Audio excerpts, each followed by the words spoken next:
We are live. Friday night. Woohoo!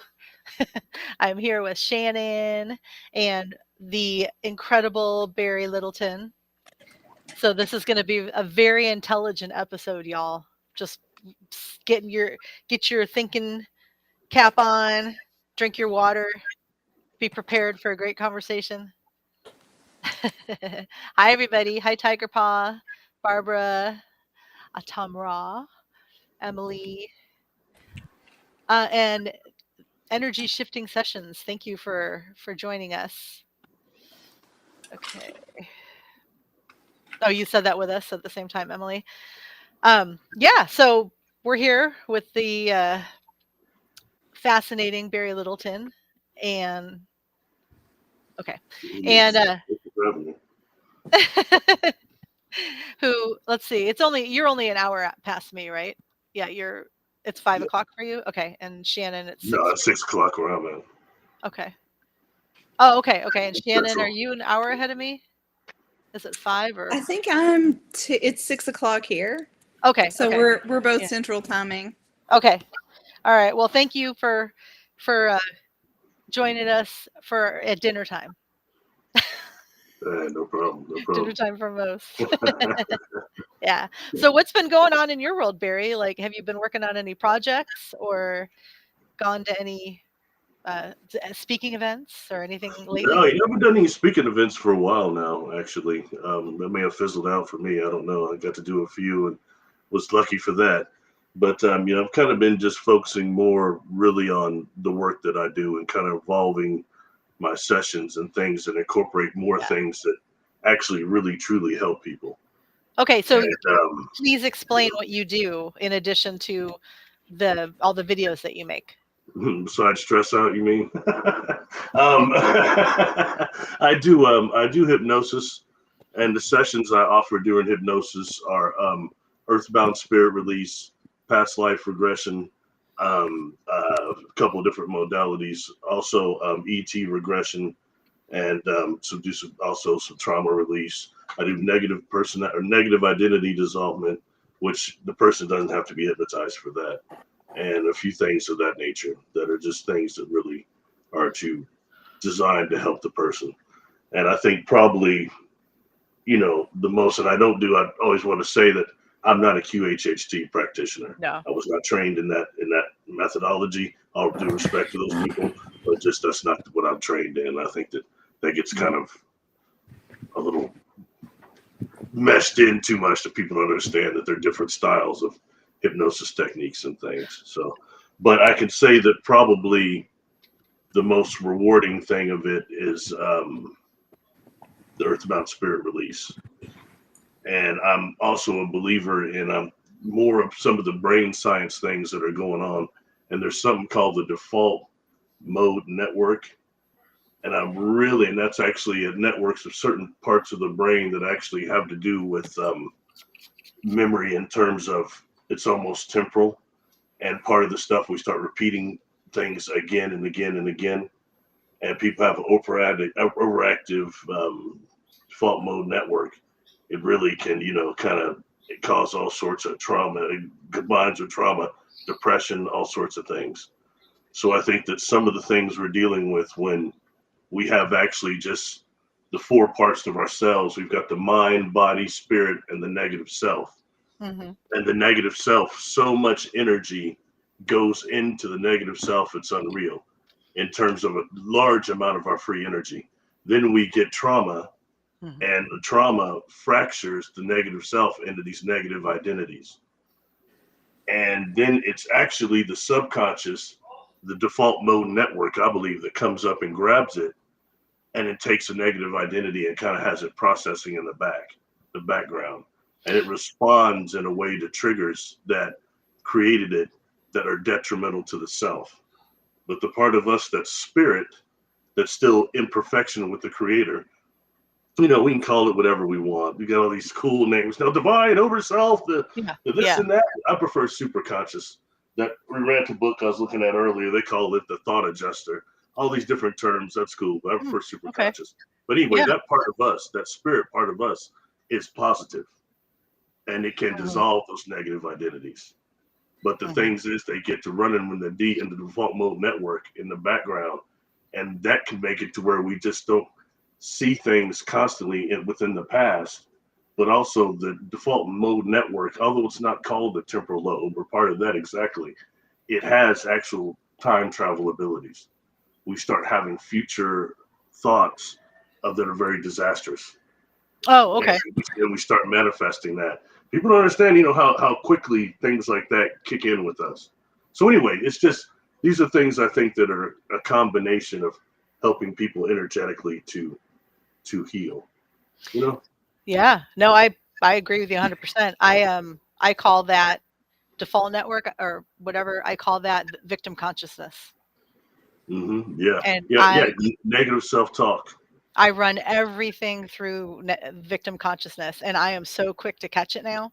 Like the moment I start to slip in that, or I start to use it as a lens or anything, it the thoughts are still there, but I'm able to like really back away from it to where it almost gets in the way now, where I'm just like, you're having a human moment. It's okay, you know. But yeah, wow, that's cool, Barry. I didn't. I mean, I've talked to you a little bit about what you do, but yeah, the QHHT. It's I love Dolores Cannon, and it's if you're just going straight to parallel lives and interactions and going up on ship and all that, then I'm down. But when I've talked to people that have actually worked with someone through that method, it's like taking them back into their childhood, all important things, right? But it feels more like a psychiatrist or a psychologist, and it feels like they spend so much time in their trauma that it puts them in a mindset of like it's almost like it makes them go back there. And so then you come out of your session and all these things are open, but I don't know. It could just be who I talk to after their session. So, I yeah. like that. I think that's being quite candid. In Yeah. other words, just saying you come out more traumatized. Just like when you go to a lot of for years I worked, I went to school for that, and then I worked with people that were, different therapists, and the behavior cognitive ones were pretty good. That was the best style. Then I Yeah. got injured in my traumatic Yes. brain injury during my car accident. So I wound up being on the other side of the table having to get, because I caught depression after that and some other Yeah. things, you know what I mean? So still saying, but the typical behavior, the typical therapy sessions right now, the styles of them are very re-traumatizing. Right. And when dealing with energetic work and understanding that actually how the brain really communicates with the spirit, which is through images. Hmm. And you can use the images to actually get to the negative identities and to go through the negative self, because that Hmm. stuff hides, and those negative identities have self-preservation. Yes. So these are some techniques and things we can do actually. And the fact that, I think we're not acknowledged how strong we really are in Hmm. terms of once we learn as beings and as immortal souls how to project and our intent of will, how to focus it and how to really project it. Okay, that's when you have the ability to push things that are some of these negatives off you. And when we deal with these negative identities, a lot of responsibility goes on. Because when the term deal with our own demons, some of that is what that is, Hmm. our own negative self. That's Hmm. already burning hard. And then you got these other external sources that is just like pouring water on a grease fire and it makes it go, woo. You Hmm. know what I mean? But so that's all they're really doing. Hmm. Some of the thoughts in our mind on our own, some of the voices we hear, these things that they're doing, So anyway, Yeah. so No, no, I it's totally layers. agree. It's layers of Yeah. crap, basically. But we're at an accelerated rate now. And so the most common question I get or request I get when I have a session with someone is I feel blocked. Like I feel like I was tapped in and then I lost it, or I want to go further and I want to unlock my multidimensional self. And you have to deal with this stuff first, but you can do it quickly. It doesn't have to be this like horrible journey. Like we have dark nights of the soul, and we tower moments or whatever. Like there's terms for all this stuff. But if you're ready, That's all it is. That's all. If oh, you're ready? Okay, let's do this. Within an hour, I can get us into a field, a bubble, and we'll observe things. Things will come up because I'm the conduit. You're projecting all this. So anything I bring up, it's because you're ready to release it. And we bring it up, but we're in an objective space because we're, like you said, it's images. We're doing energy work. And so yeah, we're going to see it, but it's just going to be mentioned, and then we're going to be reminded immediately, oh, I can I can overcome this. As soon as you Yeah. acknowledge it, you remember who you are, and then you can let it Well, go. Yeah, go ahead, Shannon. Sorry. well, I was going to say that's exactly it. But everybody has so much programming, and I mean, it's in all facets of our life. I've just experienced this with two very good friends of mine on a similar subject. There's this notion that letting go of things is supposed to be hard now. Like when you're a kid and something happens to you, you fall down, you get hurt. And, I was raised by a little old lady who was like, suck it up, get up, run it off, it'll be fine. And you do that, like you move on. And you see it a lot. You work with animals, you see it. Animals can move on. Hmm. But we've been so conditioned that letting go of something that hurts us has to be hard and prolonged. Hmm. And I think, helping people through that is huge. Like to be able to get you to say, okay, here's your issue, let it go. And I have a friend who's a therapist in Vegas, and, he has clients that come in and want to peel the onion back to like this core pain moment. And he's like, no, the issue is you know what's happened to you. You may not be consciously aware of all of the details at this point, but like, what do you need to move forward instead of like going back to that? There's nothing that feeling bad again fixes. Right. You have to know the source, but you can move through it quickly. And, Hmm. what happens here is you guys help people move through it quickly.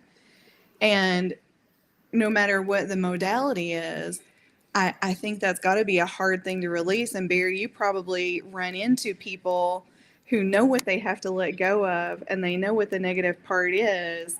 It's just something tells them it has to be really hard to do. And when you show them that there's an alternative, that has to be amazing. Part of it is giving the person the privacy to not have to divulge exactly what has happened to them. Since we're dealing with feelings. So as a person is in a relationship, is it a person's, a thing, a location, it's going to be something, and then they don't have to tell me any more than that. I've said specifically what it is even. And then it's about actually accessing the feelings that are attached to that have created the trauma, and then dissolving that. That's where the negative identities especially lie. Mm-hmm. So doing that, and actually using the imagery of the brain as a better way to access than having the person just actually go through that trauma that is reliving that. It's a totally different thing. We start dealing with imagery in that way. We have snap thoughts, snap images. Like if I say right now, house, you just immediately saw something. Whether it's a mansion, middle-class house, or a shack, you automatically said something. Or if I ask you what your last name is, boom, immediately. Those are snap thoughts, and snap images are the same thing. And we may have a trauma that we're dealing with we'll just call it an upset. And I'm not concerned with what that upset is. That gives the person the privacy, and the image that they may see associated with it, with the feelings. It may have nothing to do at all with most likely it won't, with the thing at all. But that's how you access those things. It's really fascinating, the stuff that we're capable of. And then we've got the issue of how trauma goes into different organs. And fear and all these things go into different organs. There are some scales that show exactly what trauma are stored in what organs. Mm-hmm. And I found, especially when dealing with earthbound spirits, they will latch on to those areas of the body that are the ones that were concerning areas where they died. The areas of the parts of the body that were bothering them, actually. Mm-hmm. So let's say, it might be somebody that died of stomach ulcers. The client is having stomach problems. And, it's interesting because as somebody who's mediumship abilities, I can detect spirits on the outside of somebody's energy field, dead people included, and normally they'll give some type of survival evidence or something when you communicate with them.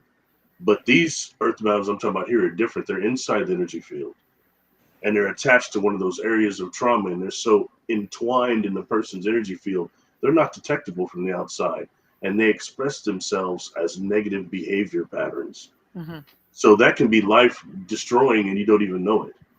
You know what I mean? So that's just, one of those things. It's just one of the nice little little gems we get here as we incarnate here, Mine like sugar out of nowhere. All of a sudden I'm like, why am I craving sugar? And I've been teaching myself that it's not me craving it, it's something else. Like what? Yeah. That's funny. Well, like Shannon likes to remind us, social media is done, and the news. We are overstimulated and overexposed to so many negative things if we place our attention there. And then once we place our attention there, then we feel very vulnerable and revisit traumas and go into victim consciousness and compare it to things that have happened in our life. It puts you in that sweet spot, which is exactly the intention. And then we've been told for like about the last 5 years to everything's canceled, and there are some things that absolutely needed to be canceled, but that it's okay to be a victim, and it's okay to be self-destructive, and it's okay to celebrate things about yourself that aren't perfect. I agree with that, but like, don't celebrate self-destructiveness. Don't celebrate habits that for a fact are making your life worse or your health hurt worse, and so this is an interesting time. I don't place my attention on any of that shit though. Like, I'm so done. I'm surprised I remember that I'm a human sometimes. I like where I'm at.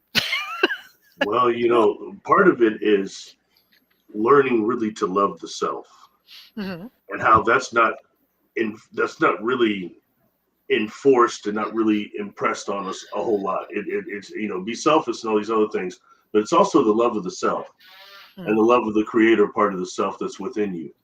And we not have long here to not do that.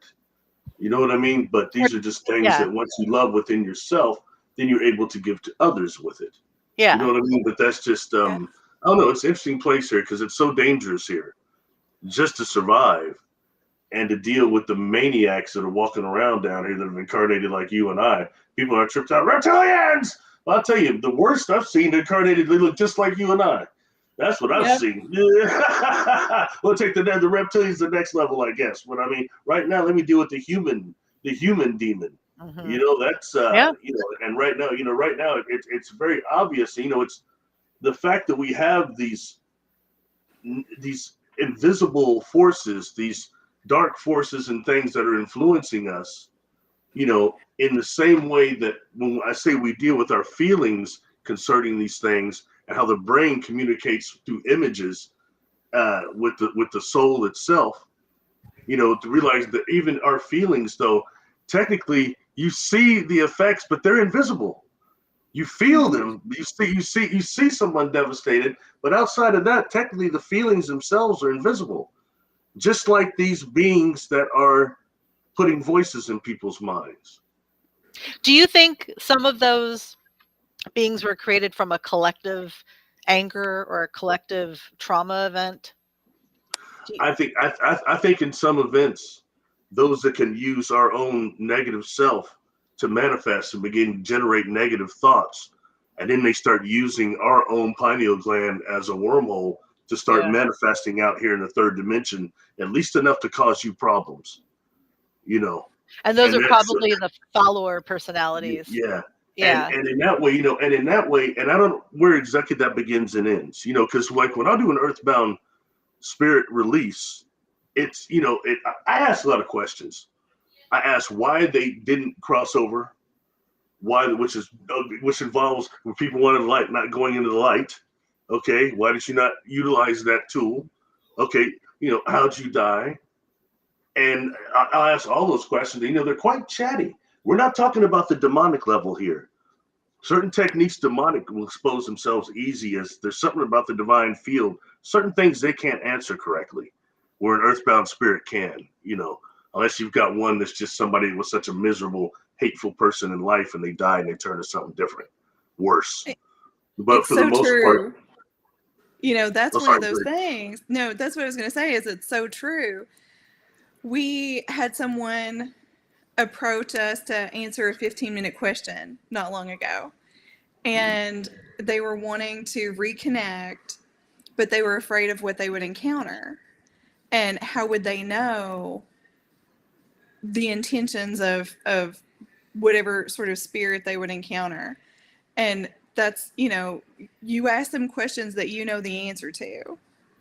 And, one of the things that, and I know it sounds crazy, I call it spiritual hygiene, people call it whatever, but it's really amazing because there are just people out here and spirits, earthbound spirits will tell you different things. I had a lady who's a friend of mine, she's a beautician. She had a spirit in her home and she reached out to me and she said, "Do you think there's any way that I could be schizophrenic?" And I said, "I've known you for 13 years. I don't think you're schizophrenic. What's going on?" She said, "Well, I keep hearing this voice in my house. And, there's a little tune that plays at a certain point in the night, every night." And so I went over to her home and, come to find out it was a prior owner who passed there.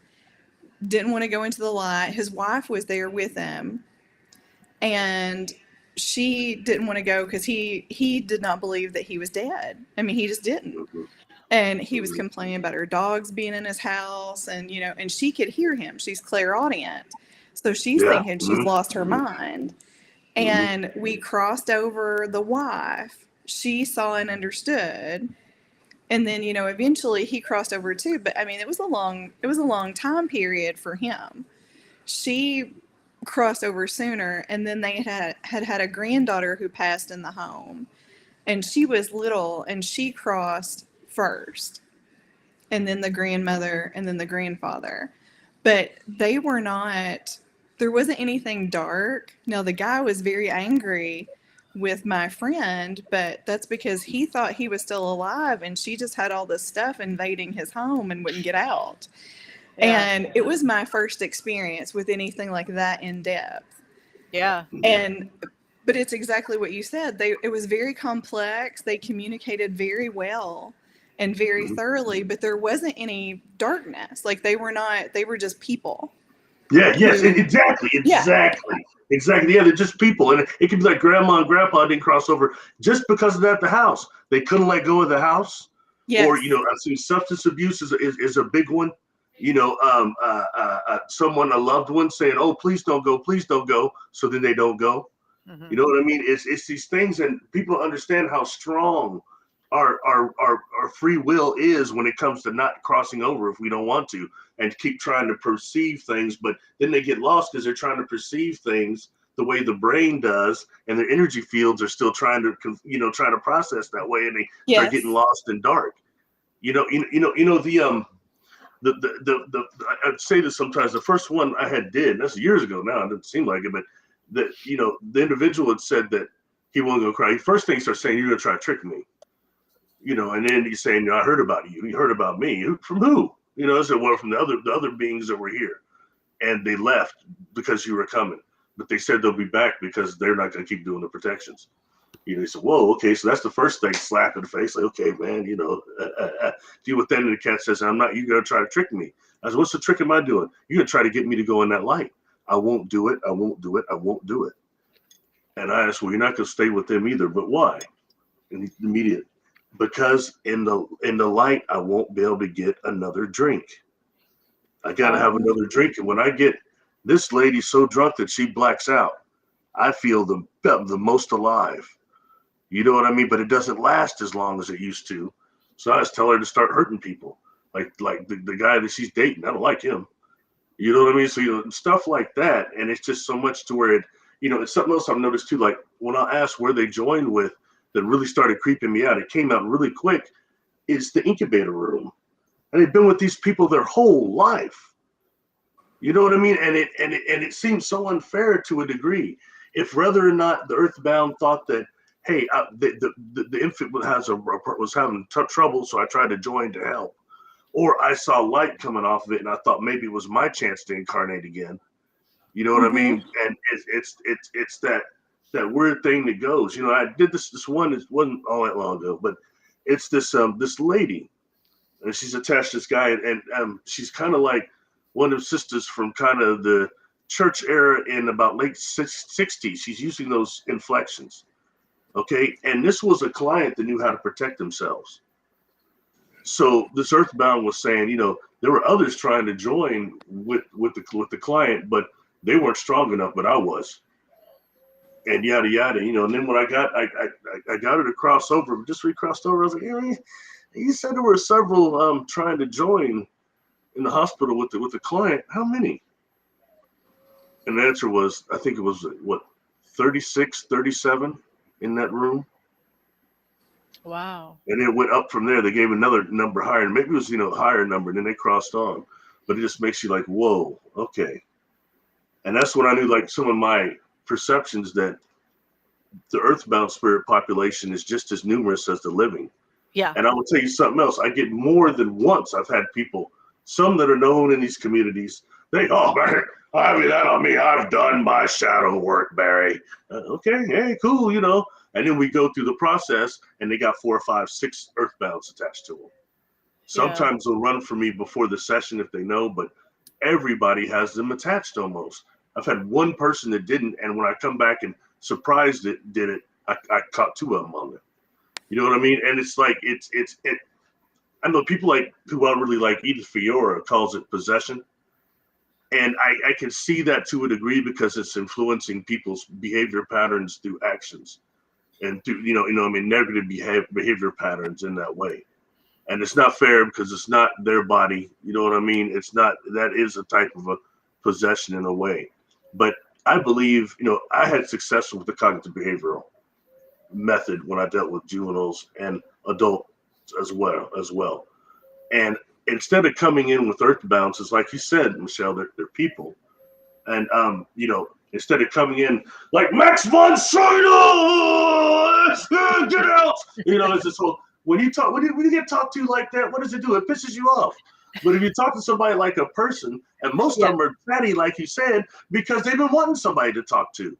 Yes. I tell you something that tripped me out. So I had Michelle. I had this younger girl that had seen me work with her cousin, and she said, I want to do some work with him before I go to college. Okay. Now when I do, it's quite an intelligent young lady, and when I do this, she's got like 12 of them attached to her. Okay. And when I start dealing with the first one and crossing them, these Earthbounds, I mean, the young lady is talking with inflections. It's hard for me to even discern, And it turns out that her parents were, and the places I asked this Earthbound, where'd you join with? How long have you, they're giving me places like Romania, castles. And so when she was walking through the castle, I jumped her there.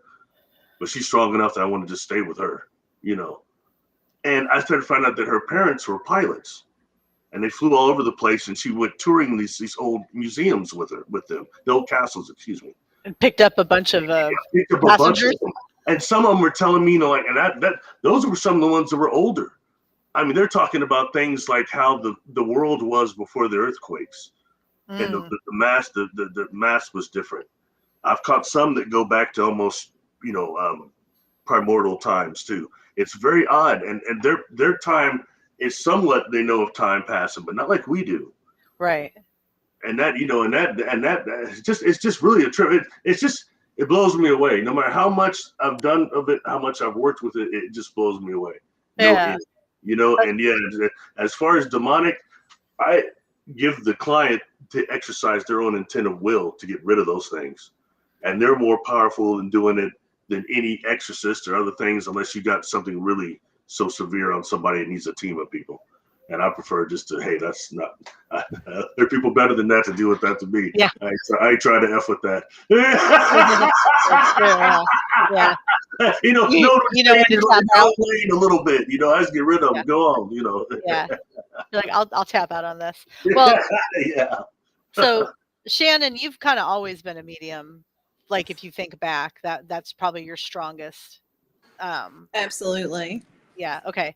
And I always just thought I was intuitive and like good at pattern recognition, but then realized that after just doing a bunch of work on myself and unlocking and getting rid of stuff, um, all my multi-dimensional abilities came online and I could really recognize them. But Barry, when you want to come back, I'm going to ask you. No, I'm here. I'm sorry. I just was trying to adjust the lighting so I could maybe Oh, be it's okay. seen.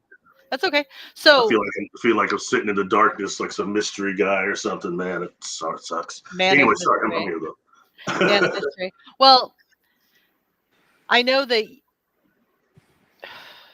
in conversations with you, you've talked about as an experiencer that started when you were a kid. But when did I guess it's a two-part question. When did you realize that you were able to connect with people and help people on this level through seeing attachments? And do you think that that was unlocked because you're an experiencer? Great question. Sadly, I'm one that, it seemed like I was chasing the experiences, but they were chasing me. And I got it as far as mediumship wise, I got attacked first before anything else. And I didn't, I had classifications. What was happening to me as far as with the star beings and things was different than what had happened. I didn't realize I was really a medium until I was in this house. I was 7, and it was my aunt and uncles that had written this house.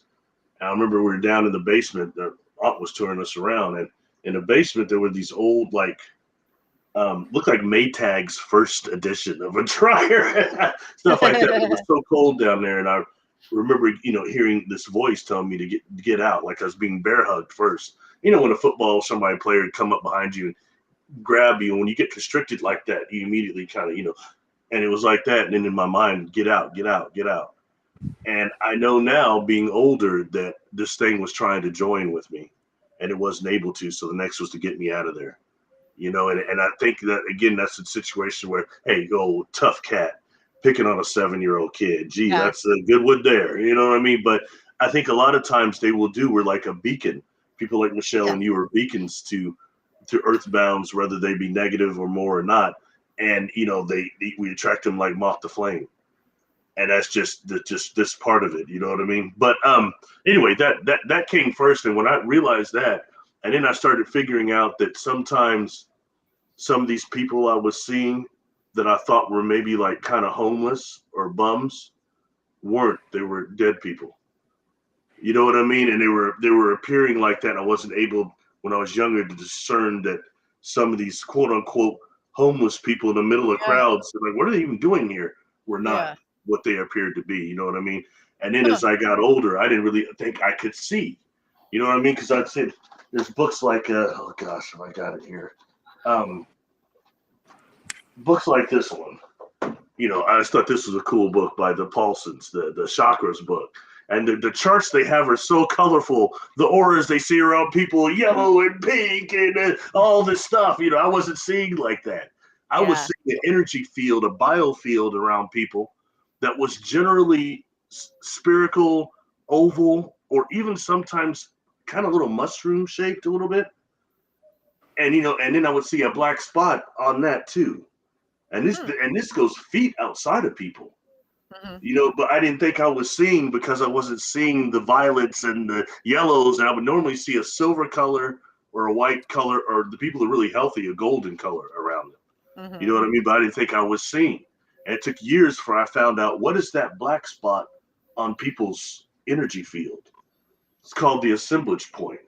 I learned that through Carlos Castaneda when he started talking about that. He was taught the Toltec way. And that assemblage point is actually normally around a portion of solar plexus.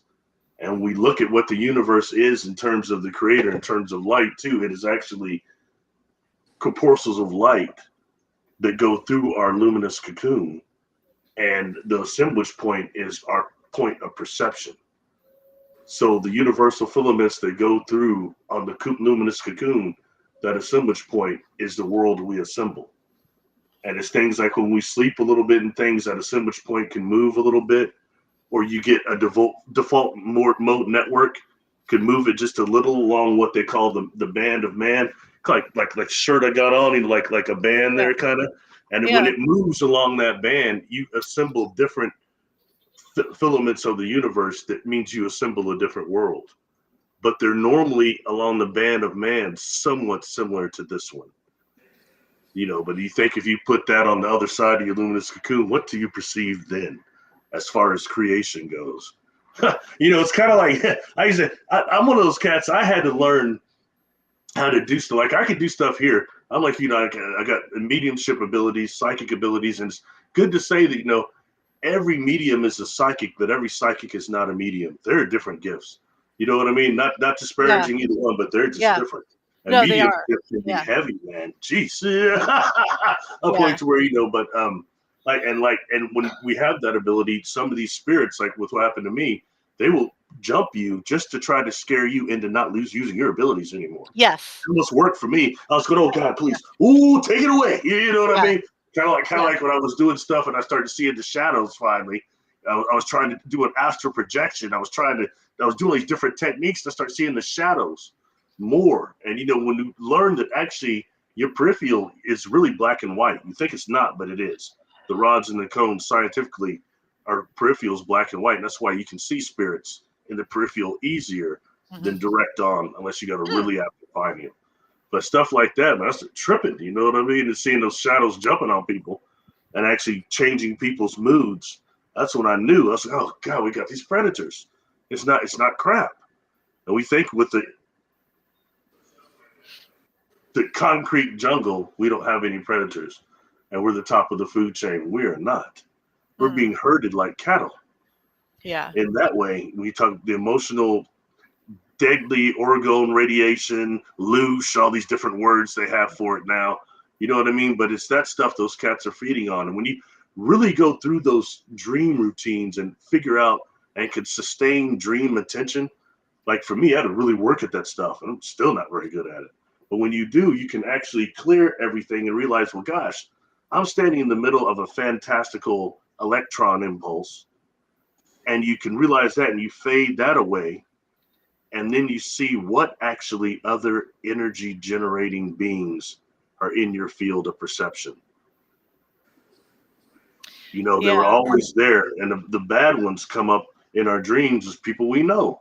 All of a sudden, somebody you love, like your mother, who's real kind, she's on you, tearing you up, dogging you out. You know what I mean? Like, what are you doing, Mama? What are you doing? You know what I mean? It's not. It's them. It's those inorganics in there. Those negative forces. Like I said, we've got our own stuff to deal with, but they sure will pour grease on that fire, and they. You think I needed to hear that because I had a really weird dream the other night, and I was wondering why it was like. It was such a great dream, but there was some negativity in them, and I was left with that feeling of trying to understand that part because I knew it wasn't real for an hour, and you just reminded me. Well, Shannon, when you refer to spiritual hygiene, like that, I kept thinking about that when Barry was talking because it's so up to us, and every time something negative happens.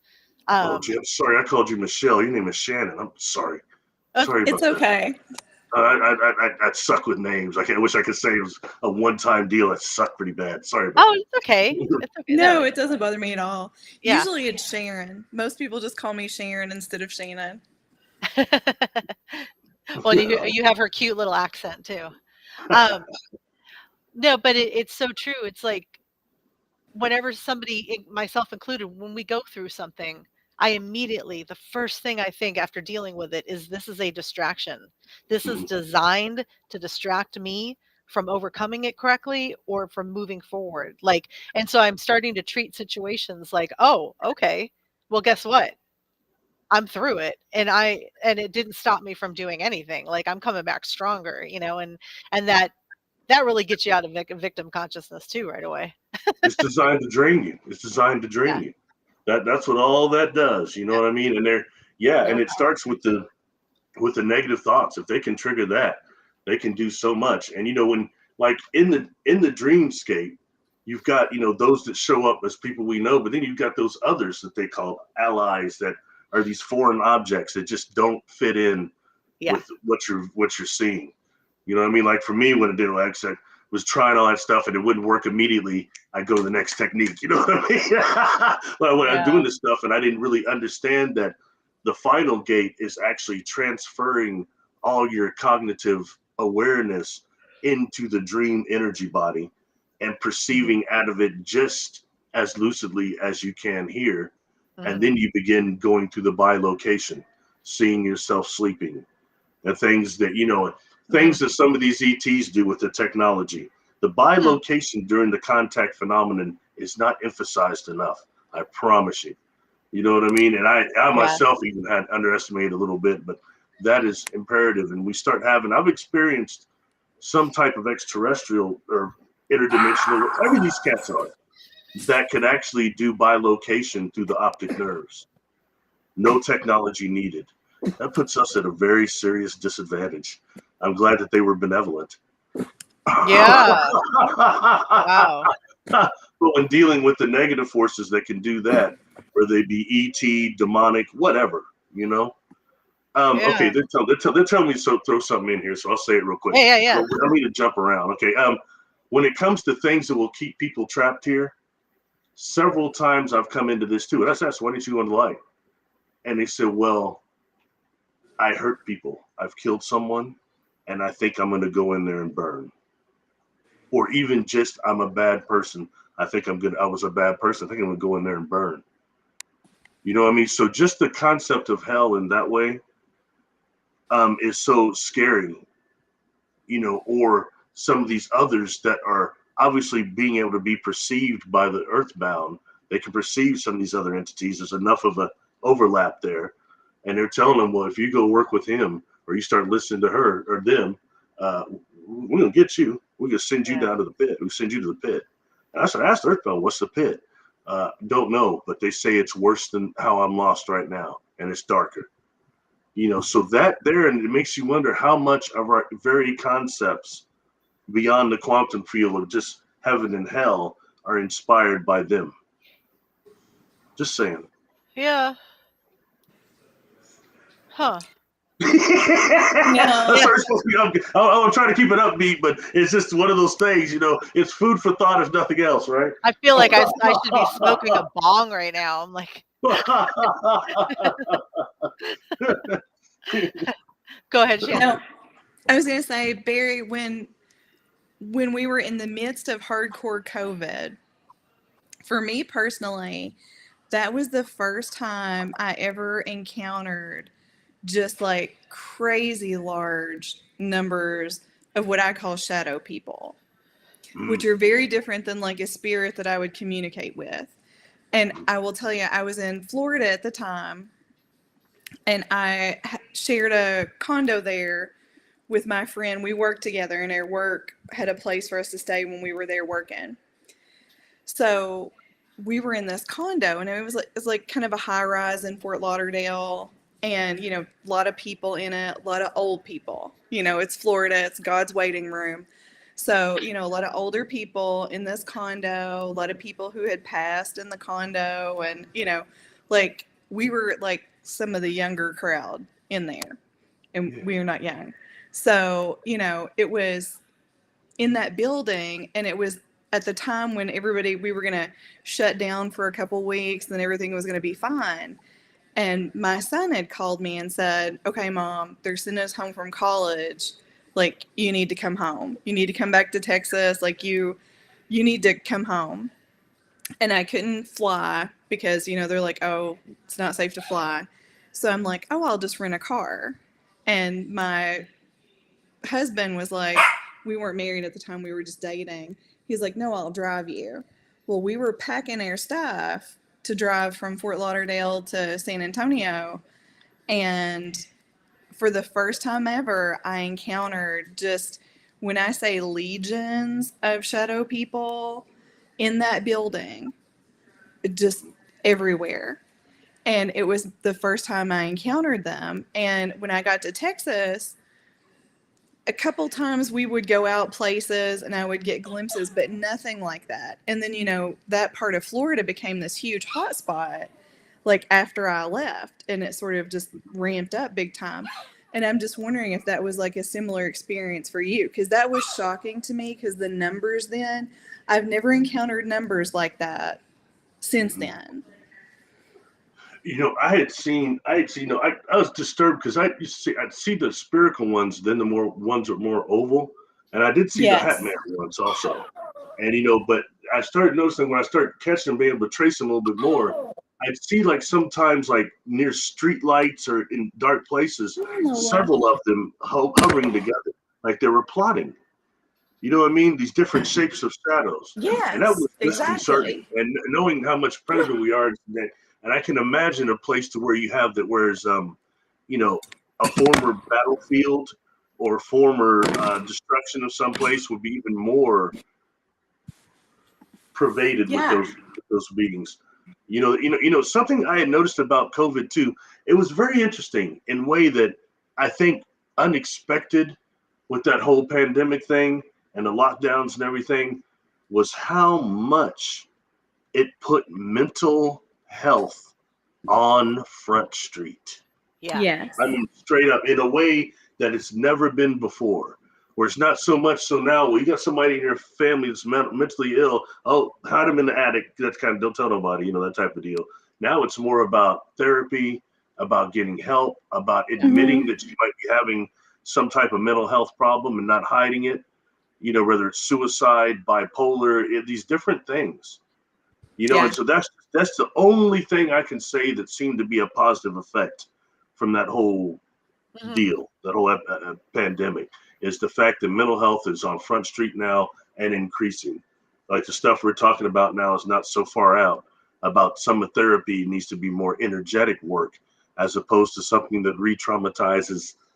Yeah. And it 100%. don't take much to start reliving time the trauma. And you come out of there more messed up you were before you went in.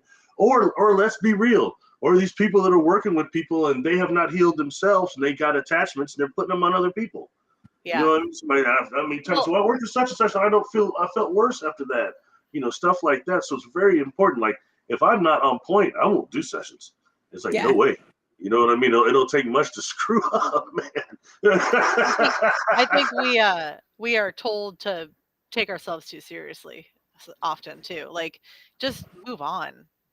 One of the best ways to discern for discernment, and a way that I really hacked through a lot of my blinder thinking, I guess, is typically when we say or do something, I would hope that most people are thinking about who's on the receiving end, right? But when you get really bogged down in a problem, or you feel like a lot has happened to you, and maybe it has, in a small amount of time, you get tunnel vision. And so I taught myself to immediately think, okay, I may feel like this, but now let's look at the situation from the perspective of the other people involved. They don't care. They don't care about my opinion. They don't care about my situation. They just want to fix the problem. Like they don't need to hear the long story. They don't need to hear the back story or whatever, right? And so it helped me accelerate fixing things and getting out of my own way so much faster. I put a question up here for you, Barry, because I think this leads into it, with what we just talked about. Has your work changed how you see your own role here, and what's something that you're still wrestling with? It has, because just the fact is that truly, if it hadn't been for the accident that I died in, I never was going to. I always said I was going to tell people that I was like a contactee and stuff and go public. But man, that was a double bluff. I was never really going to do it. You know what I mean? It was so unconducive Wow. to everything. Like even after coming forward, people find out I was contacting everything, but I would not tell people I was a psychic or a medium. And I certainly didn't tell people I was a hypnotist. That just got kind of found out. You know what I mean? But so in that way, it definitely changed my life, as in it is the most rewarding work I've ever done. And I built my whole career around helping people, youth mostly. And it's cool. but the warm and fuzzies are few and far between. And when it comes to something like somebody can give somebody a reading or something, hey, that's cool. But a lot of times that turns out, okay, a person wondering, hey, is this person really psychic? Do they really have the gift? As opposed to if you do a session with somebody, what about that session changes their life, helps their daily life? Man, that's where it's at. So that's kind of the way, that's where I kind of look at that. As far as what do I struggle with? Look, I recovered. I took in a bad car accident. I took 4 catastrophic traumatic brain injuries. I took a hematoma to the frontal lobe, hematoma to the brain stem, hematoma to the quarter lobe, and I had what's called diffusal axonal, which means when I hit, wham, my brain shifted completely in the case. That's one of the things that caused me to die.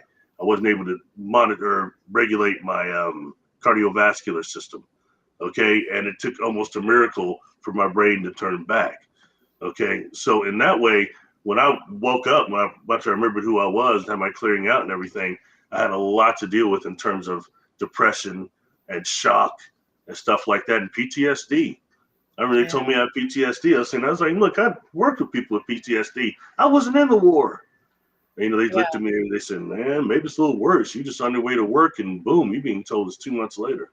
So those people at least train, those soldiers are trained. Doesn't make it better, but they're more prepared for it than you were.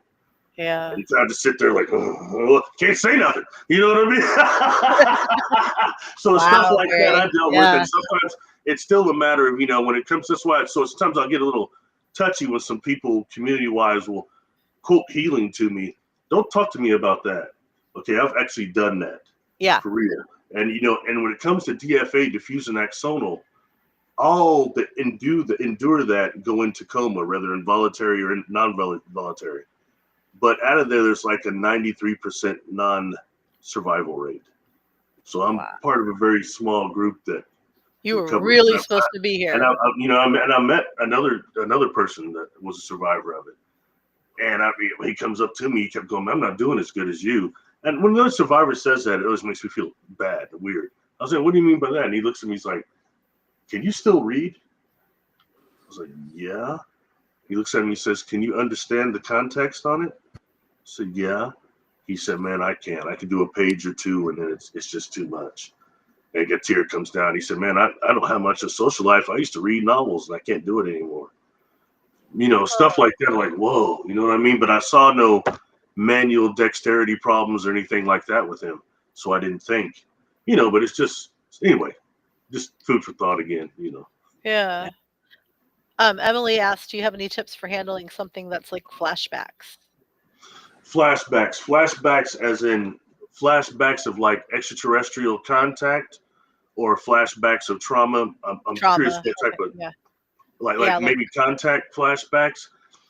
First thing would be, this is something that happens even a lot easier and quicker than people think. Like somebody might see a UFO for a few seconds and they're going, oh, look at that there. And other people are around them going, where? They can't see it. But it only lasts a few seconds. But on the vibrational level of speed and frequency and vibrationally, a lot of times to our superconscious, loads of information is transmitted. Okay. And then there's a time lag to where it may be a few days later, you're having dreams about weird beings or being weird places, and you're not connecting it with that thing you saw in the sky. And I mean, especially before the era of drones, so that's one thing there. So learning to actually a hypnotic session, which allows you to tap in to your superconscious and subconscious, but your superconscious has recorded everything and it will tell you what you're having flashbacks of. So in that way, what you were kind of mentioning earlier, Kimberly, and you said somebody had in a session and what they were doing, it was very suggestive for them. Mm-hmm. And that's cool. Hypnosis is a lot about suggestive, but if somebody's already had an experience, it's easier to focus on that than auto-suggest things to people. I'm not speaking for everyone, but just whoever you had probably went through that. You know what I mean? So anyway, that's what I would say. Check out maybe getting a regression if you want. Yeah. Contact me at barrylittleton13@gmail.com. I'll be happy to work with you. Well, okay. And then also, what about if it's from flashbacks to trauma? and Trauma. like looping. You know, in that case, what I would do is, if you're dealing with a trauma, it's an upset, and the focus I would be like I had mentioned earlier. I would use the images, but that somebody has to take you through that. Like I could take you through that too. But Okay. sometimes it might be also actually exercising that from your cellular structure, the trauma, Yeah. as opposed to reliving what the whole thing was and why you suppressed it. You know what I mean? And it's about accessing the feelings you get from those flashbacks and actually And dissolving those. You know, and we create yeah, these negative identities, we can decreate them. So it would be yeah, about decreating it. Yeah. yeah. And the Like way, why like are I you? said, the way I like doing this is just very private. So they don't have to tell me what happened. They don't have to totally relive it. They're going to Yeah, relive some of the worst moments for the seconds, but that's the feelings. But they're not going to have to go through that whole thing and sit there. And then that's not cool, in my opinion. Okay. And yeah, that's just based on what I've seen really good professionals do that were effective therapists. But some things they were doing to me looked more re-traumatizing than the person ability to exercise it from their cellular structure, the trauma itself. You know, it's not at the end of the session. It's not that you don't remember what happened, yeah. but it's the fact that the negative identities react in a way to the things that trigger them and made them that is detrimental to the self. They react in a way that's detrimental to the self. The spirit part of us that is positive responds in a way that's beneficial to the spirit or to the self. Mhm. It responds. You know what I mean? So when you go through that system and you get rid of that negative identity, you'll find that you're actually complacent about like that person, that event or something, and those triggers aren't there anymore. You remember what happened, but you've changed. Your energy Yeah. has changed. And Well, and sometimes if it's dealing yeah, with people, you find that they change because you have. It's really yeah. weird, but it is what it is. No, We're that energy yes, beings. yes. I always Sorry, I didn't try mean to to go keep. on so long about that. No, no, no, no. That's great. I always, when people tell me that they're still affected by something that happened a long time ago, um, I try to figure out why they're still carrying it. And so typically it's because we've defined ourselves like that when you hear somebody say get out of your own way, that's a huge part of it. Like if something happened in your childhood, it happened, it was real, like 100%. It doesn't define who you are anymore. You're using it to define who you are. You're using it to keep you from progressing, and dealing with it can be quick. It can be one session. Like and when I have people that I've met multiple times, we don't talk about the same thing over and over. I mean, they could bring it up, but I'm like, this should happen. This should be taken care of in one session, not because I'm fantastic at it, but because we're bringing it up, we're bringing attention to it, we're figuring out the root cause, we're figuring out what it where it's keeping you held back, where you're storing it in your body, and then we can permission to get rid of it. Yes, there's way more to it, but dude, permission to get rid of it. You Yeah. can absolutely free yourself from anything because it did happen. No, at any moment in time, everything's brand new. Everything, you know. hmm hmm All right, cool. Yeah. Shannon, you want to? Oh, sorry, Barry, go ahead. No, go ahead. Go ahead. No, I mean that's really it. And I think that whenever you're dealing with darkness and negativity, there's some that's you, and then there's some that can be external. And I think that, knowing that and knowing that sometimes you really have to let that go, and you have to like physically get rid of that other being, that other entity. That's a lot for people to take in, but it's true and it's so valid.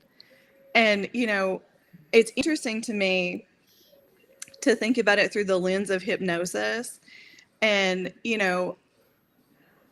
so for years, well, I mean, I'm fascinated with everything, but for years I've been really fascinated with the idea of hypnosis being able to move you past particularly like anxiety.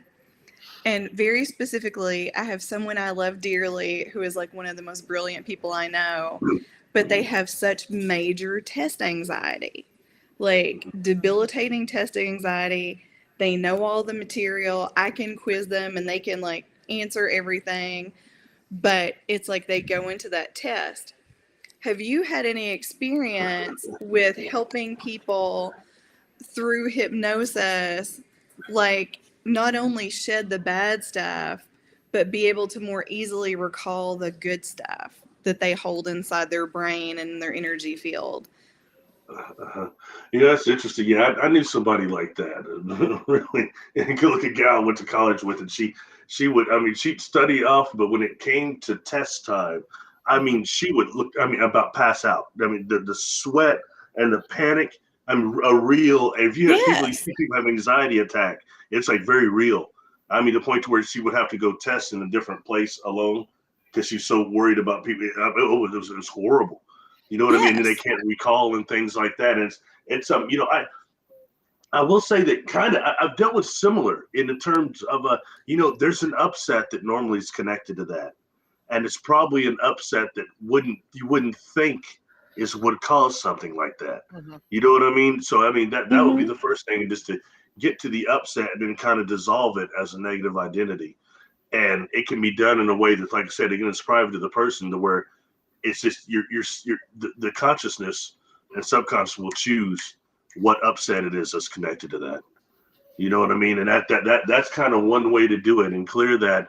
And then the next thing would be, we talked about that default mode network and how, Mm-hmm. you know, that's going to go on in the mind, and how that is actually the part of our brain that is also time travel capable, temporal, in a way that we go to the future and they're already thinking they're failing it, and that default Yeah. mode network is overactive in them when it comes to test taking, especially.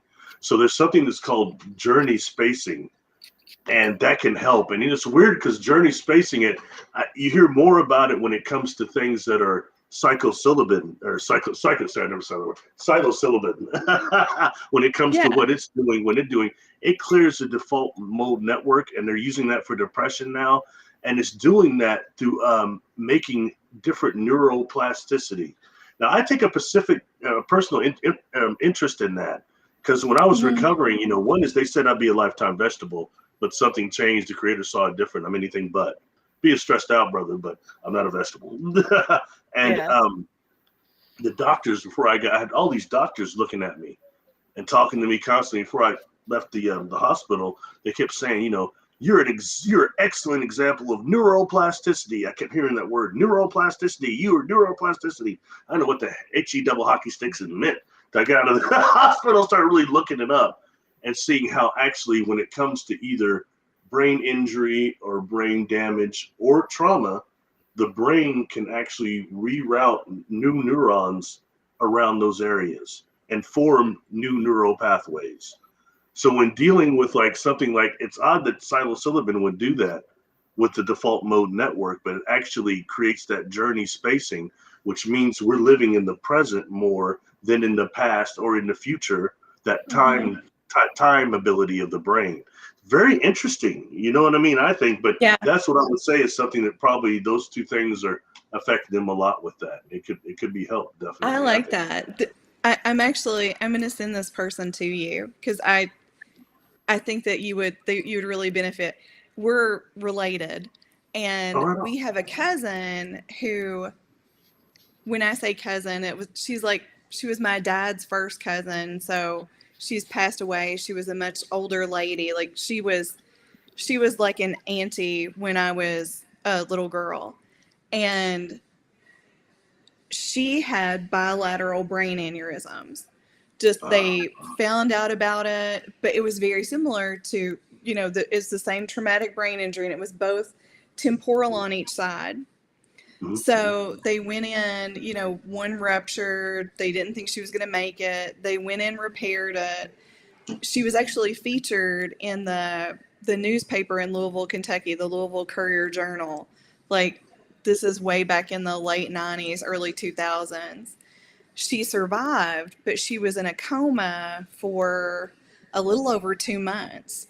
They didn't Oh, think she wow. was going to come out. She was totally in a coma. And then she said to them when she came to, she was able to talk about everything she had heard. She had a near death experience, and hers really changed. some sort of core aspects of her personality. You know, she was still the same person, but like the color that was like her favorite color wasn't her favorite color anymore. And it's just so amazing. And that's when I first heard the term neuroplasticity. And, you know, at the time I was in college and I was, you know, pre-med until I passed out in an autopsy, but that's like a whole different story. But like I've worked, you know, same thing. I've worked in the medical field in a different way. And it's amazing what the brain does. And it's amazing what we all have that's in there that we can't readily access now. That, and Kimberly and I were talking about it the other day. Just remember back before you had a cell phone.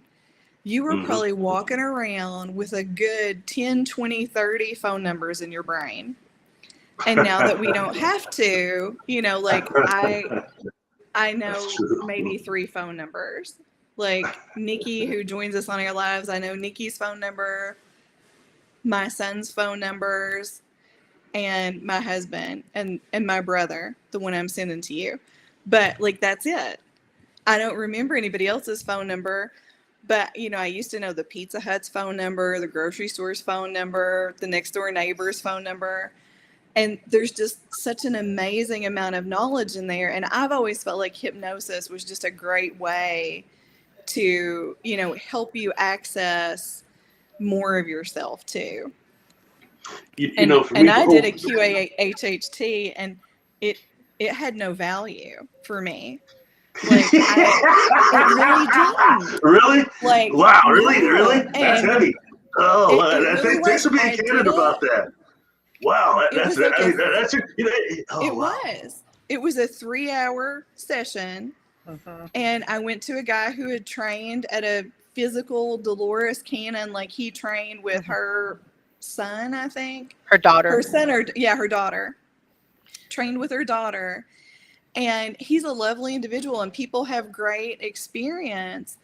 And I've undergone hypnosis before, so I know I'm hypnotizable. It wasn't any resistance on my part to it, but like, and he recorded it, and there were parts of it I remembered and parts of it I didn't, but it really didn't, like for me personally, it didn't bring anything new or of value. And I'm certain other people have different experiences, but I underwent hypnosis for, of all things, like to sleep better, for insomnia. And it was fabulous. Like it was so helpful. And it was like before, I mean, this was like, I don't know, 25 years ago. And it was so incredibly helpful. So I think that there's so much can be done. I mean, you can release a lot, but I think you can also get back a lot. And the mediumship with not being able to do hypnosis, you know, sometimes I hit the person's own resistance. And does the hypnosis like help you get through that? Oh yeah.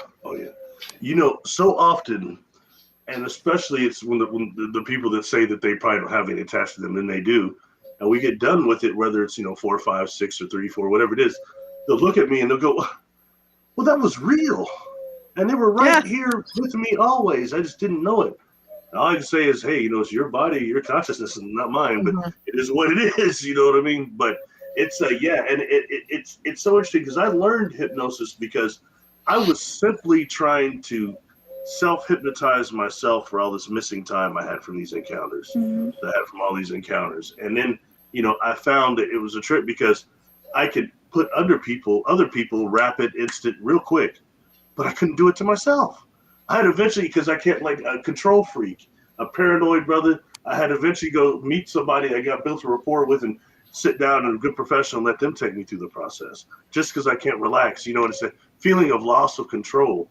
But then when you really undergo the process, you realize, my goodness, I have more control than ever before. And it's like really all of us. And a lot of people look at me and say, well, how come we're not like that all the time? I don't know. Because it's not like when people say you're under, like you may be like that, kind of, but the mind and the spirit is on point. And it can be directed. You can access all of yourself. You have to be ready. Especially the superconscious, because it has all of your immortal soul memories intact. Mhm. and people can go through it, and it's fascinating.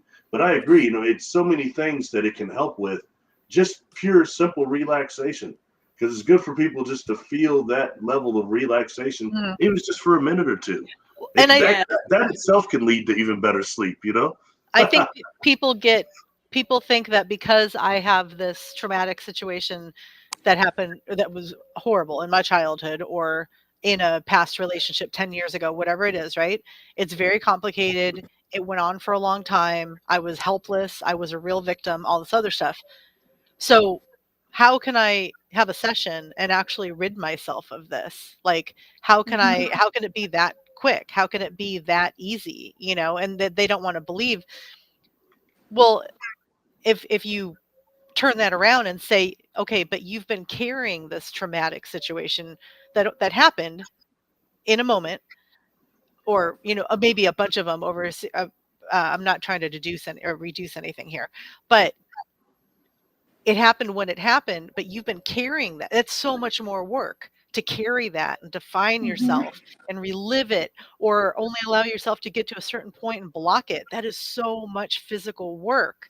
That is Yeah, such a barrier in your energetic field. And in one session, you can just face it, and you're doing it in an objective manner, so it doesn't even hurt that much, honestly. And allow yourself to remember who you are and overcome it and just start getting rid of it. Like, yes, it happened. Where no one's taking that from you, but it's not your story anymore, Mhm. and that's why hypnosis and therapy and everything else is good. But like, dude, get it over with. Get it over with. Like, get it, move past it, free yourself and enjoy your well, life well, again. well, well, let me tell you. Well, I've found something, especially as doing that part of the work. Is a lot of people, you may do a session with them. It's just fantastic. They dissolve a lot of the negative identities, and then you don't hear from them again. They That's say, "Oh, what I want. it was a lot of work," and you realize very quickly. Yeah. One is it makes people too accountable Yeah. for our own what we create, and number two is they use their trauma to identify themselves, Yes. and they don't want to let go of Yeah. Yes. it. And that's when Yeah, you start losing friends and coworkers and people in your life, when you become a mirror and you're very honest with that. When someone comes to you with a problem and you start asking real direct questions that, um I like the redirect that Sherry put up earlier, but because I'm so tired of the word trigger, but it's a good word in the situation. So if I say something to somebody that triggers them, I'm not fucking with them.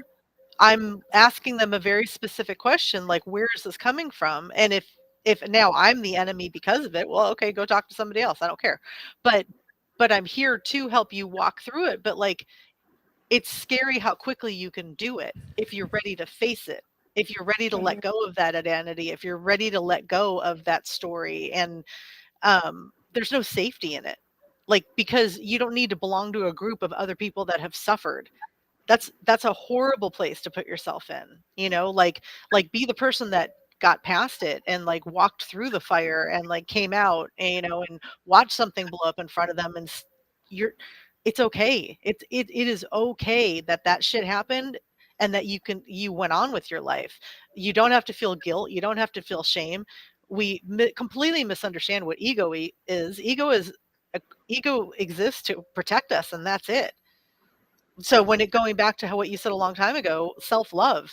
Dude, I love myself. I love my life. I can say that so honestly and so real and feel it. And I'll get a euphoric feeling when I say it. I'm getting it right now because I am living so authentically, and I don't make excuses for anything anymore. And I acknowledge my faults. And that's okay too. Like, I'm a lot more accepting about things that I used to, because I don't bounce them off everyone else anymore.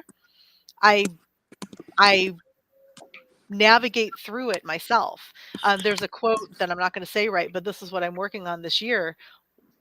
What difference would it make if you realize that you weren't being understood? Why is outside external validation so important? Who cares?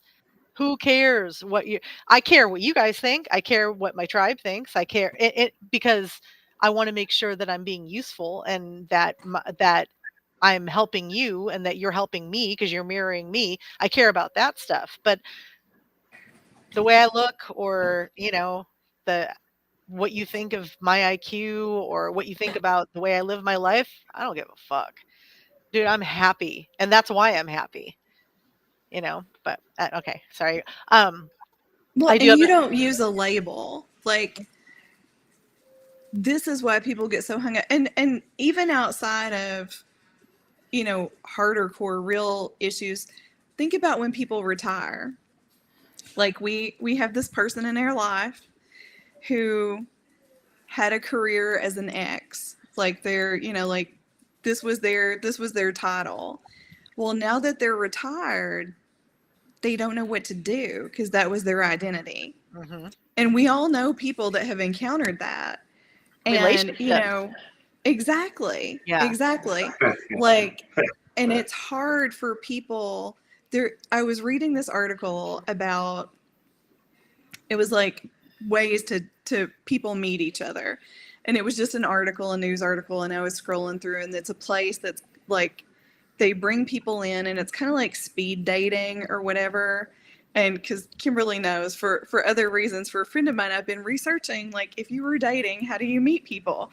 And Yeah. my husband thinks it's hilarious. He's like, you got to stop saying that to people. Because I'm like, where would you go if you were going to pick someone up? Anyway, so I'm reading this article, Swinger and situation.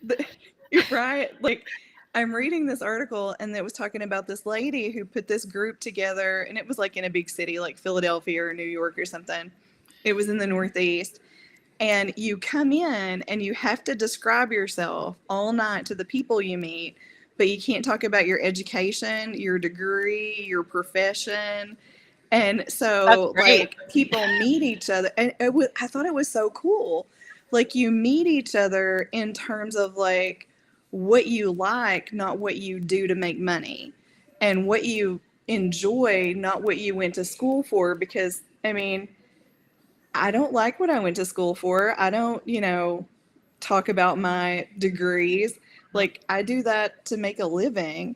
hmm And I thought that was so fascinating. And I had never really thought about any of that until I started dating John. And one night he goes, are you a live to work person or a work to live person? And I was like, I've never thought of that before in my whole entire life. Like, the two were so intertwined. And I think they are for a lot of people.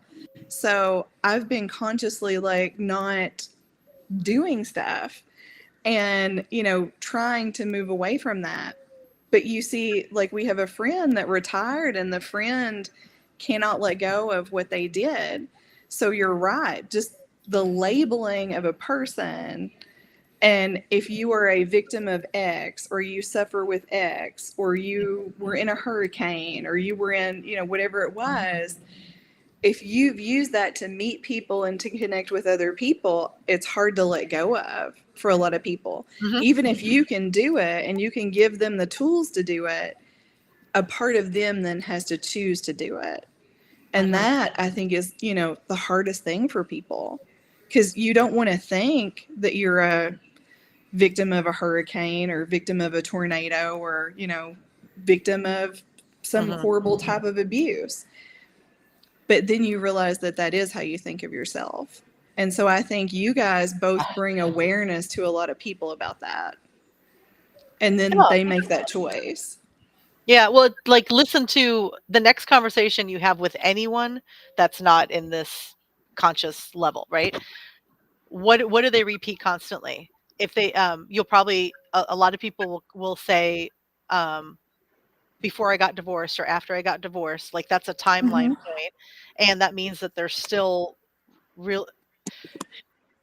We use COVID. That's a better one. We use COVID, and because it was 6 years ago, and um, I'm my whole life changed for the better because of that, and not at the expense of others. I'm not trying to be cruel, but I completely dismantled my identity prior to COVID, and now I barely mention, unless people are interested, like, what I still do for a living, in a sense, with wedding cakes.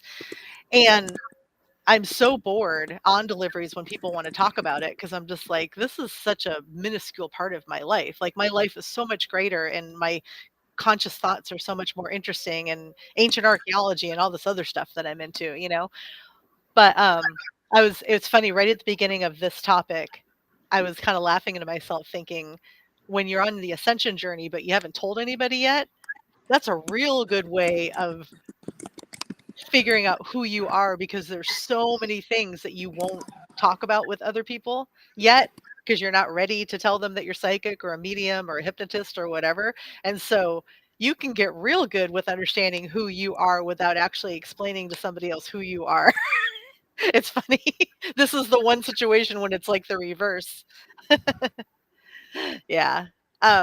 So Barry, here's your next question, if you choose. If you had to dismantle one sacred belief in the conscious community, what would it be? Consciousness community. I don't Oh wow. Okay, might as well go right into that. know. That do not go into the light. It is a soul trap. Part of the That matrix of heaven. and I say that based on is that one is, as someone that is a medium, somebody that has had a near death experience, okay, and then also as someone that has worked with many earthbound spirits. So in that way, and when you get an earthbound spirit that tells you one of the reasons that they're trapped here, joining with other people, making their life miserable, is because they didn't go into the light because they were told not to. They heard someone else saying that. And then that got them stuck here. Okay. And to realize that, and even going tougher with that during past life regression, because you've got, different types of past life regressions. You've got informational, you've got life between lives. And like in that one there, and I will ask, a person will go to this place in between lives I call the place of translation and reconfiguration, which is where they will actually, it could be a library, an office, a nature spot, whatever the case might be. And the guide always just comes. I don't have to sit there and say, hey, Kimberly, do you see your guide yet? It's just part of the process. They come and they help the person. Okay. And then before all this is done, they'll get the information, all their choices, how that's affected others, to like integrate that into their soul matrix. And then they'll choose for the reincarnation, wherever it might be. And it's not always Earth. Okay. Mm-hmm. So, but I ask, I'm curious, and I ask, hey, is your guide forcing you to reincarnate over there? And the person may be kind of out like that, but they have this look on their face like I'm an idiot. No. I said, well, is the light forcing you to reincarnate over there? No, it's my choice. Mm-hmm. It's always my choice. Whether they're coming back to Earth, going to another solar system, another world, whatever it might be, it's always their choice. Okay, and that's something that we're not told so much. Like, if you listen to all things we hear, like our souls are just up for grabs for any Tom, Dick, and Harry, can just take our souls and switch in other bodies, yada, yada. And a lot of that can't be done without the consent of the divine overself, the super consciousness. It can't just be taken over and pumped around like what we're being told. And I can say this much before I finish up with this, is that I'm not saying that hijacking and that soul trap thing, that it doesn't happen. I'm not saying that. But I can say it's not the majority of what I can see at all. And it's not the natural process.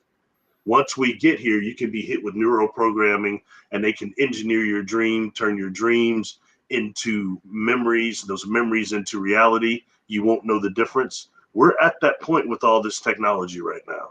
But when it comes to the actual death process itself, it's important to realize that the light is just a pathway. It's like a road. You can take the road in a car, you take the road, get to where you're going quick. You don't have to. You can go travel off road, but you better have enough supplies. You better have probably some weaponry too, because you might meet predators. And when you're dealing with the Earth ecosystems, everything I see here is predatorial. So it would be very naive to think that on the universal cosmic scale, it's not a predatorial universe.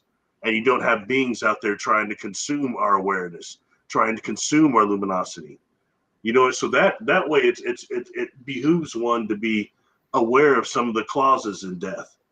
Like, when it comes to this thing about the light is this reincarnation cycle and thing, where does that begin and end? And I will say something. There's oh gosh, I Yeah, I got don't it see here. it like that anymore at all. Yeah, no, there's a book I have. Oh, here it is, by Ray Hernandez and the CCRI. It's called the Mind of God, and it's real good. They did the other one, Beyond UFOs, one of the best survey things I've seen worldwide contactees.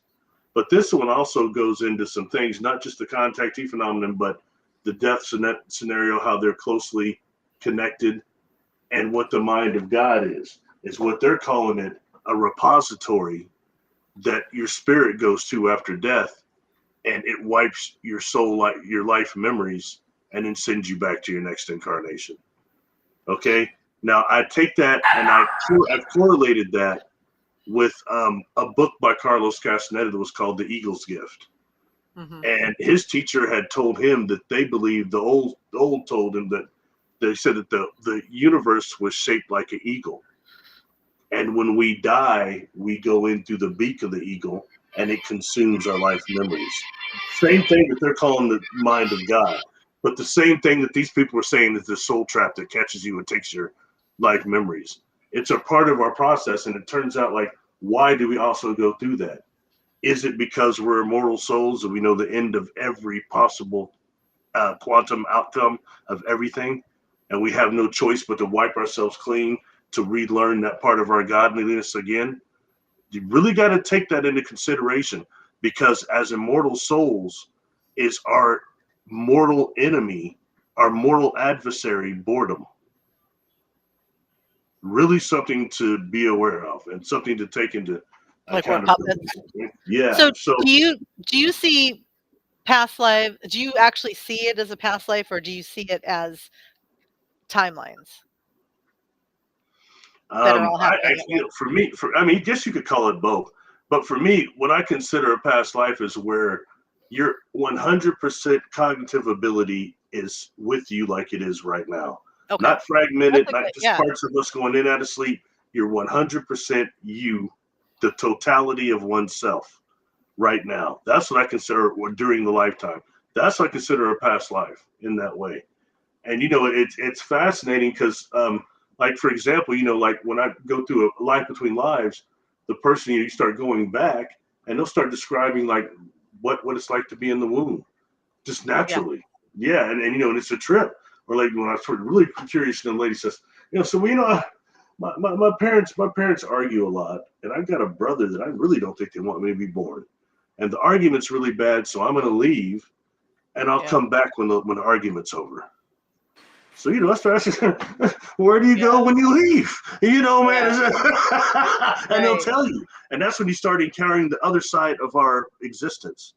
You know what I mean? And Yeah. and they're different ways. So real quick, before I shut this up, when it comes to this No, this good. myth here we're talking about, okay? So when dealing with what are those little clauses in death that stop us from losing our life memories to the mind of God or to the beak of the eagle, whatever you want to call it, okay? There are different things that are done. Like, one would be the ability to do a recapitulation, which is breathing like a pranayama breath, taken from left to right, or right to left, everything that we've left, all the energy with the people, the situations, reconstructing that, taking the energy back into that, back into us. And what happens is that makes a copy. And when this death force hits you, the mind of God, the beak of the eagle, it takes the recapitulation and leaves your soul life memories intact. And at that point, you can use your intent of will to start shaping your energy body, your dream body, into the next container of consciousness. We have that ability. That's when you might want to choose to be a planet, or to be a sun, or to be a galaxy. Okay, there's all sorts of different sentient levels, and maybe we don't have to grow the way that we're told once you Mhm. get that other part of us, part of yourself. So another one would be something I talk about quite frequently now is, as I think it's really genius. Judy K. King, the ISIS thesis, that book she made, and she made another, Great Balls of Fire. But I think the ISIS thesis is a little more interesting in terms of she goes with some of the Pharaoh, the Egyptology, excuse me, and how some of the mummification, what they were actually doing. And she goes into the uncoded DNA that they call falsely junk DNA, but it's really non-coded, uncoded DNA. What that is mostly viral and bacterial. And people think, oh, God, viral too, but there are actually some positive bacterial and virals. And there's one she focuses on called lymphatophage, and how the lymphatophage can be taken from what's known as the lysogenic reproduction, which is when actually that it destroys the host cell, to the lysistic reproduction, which is where the virus or the bacteria injects the code into the host and it starts reproducing it. Okay. And in that way, they're trying to trigger the lymphatophage that is based on a light particle into the mummification to actually activate it and allow us to keep our life memories. Now, do the death process. Now, that also involves what they described in that technique is turning away from the light, doing certain breathing and certain Egyptian postures that allow you to break beyond our heliosphere, which they think is part of that whole tour that traps us. So, but that's just another technique like the recapitulation I mentioned, and believe that there's others. You know what I mean? So it's a matter of learning these people that say that, oh, but they don't tell you what to do. Yeah. So I met some of these cats, somebody's really famous in this community. Like, oh, Barry, I went out, I saw the light, and I just went past that. I was going past the galaxies. I was out doing all this stuff. And when I'm in this person's energy field, it's weak as an MF, okay? Their energy field I don't care if they're famous or not, their personal power level is weak. I'm feeling that from you, but you're going to tell me you have that type of intent of will. You know how to project your intent of will like that. Not buying it, yo. That's a good story. Yeah. Anyway, I mean, they may be bad, cold-blooded, but man, I'm just not buying it. But anyway, so it's about some of these things. People have to offer techniques and things that are something we can try outside, because I'm a firm believer during the part of the death process I went through. There's I'm not copying here, but the Tibetan Book of the Dead, aka the Bardo Thodol, and the Bardo means the levels of consciousness we can go to after death, or what this Uranta book here would call the mansion worlds. These different astral worlds we can go to after death. So it's things like that we need to understand a little bit and try to have a concept of. This is some people like, what's the guy that rushed me at the Conscious Life? Really nice guy, Daniel Brinkley. He came up and talked to me about near death, and we both have had one. And and it was he, like my brother, had seen those crystal palaces, which they say is that first mansion world. I see it above buildings here.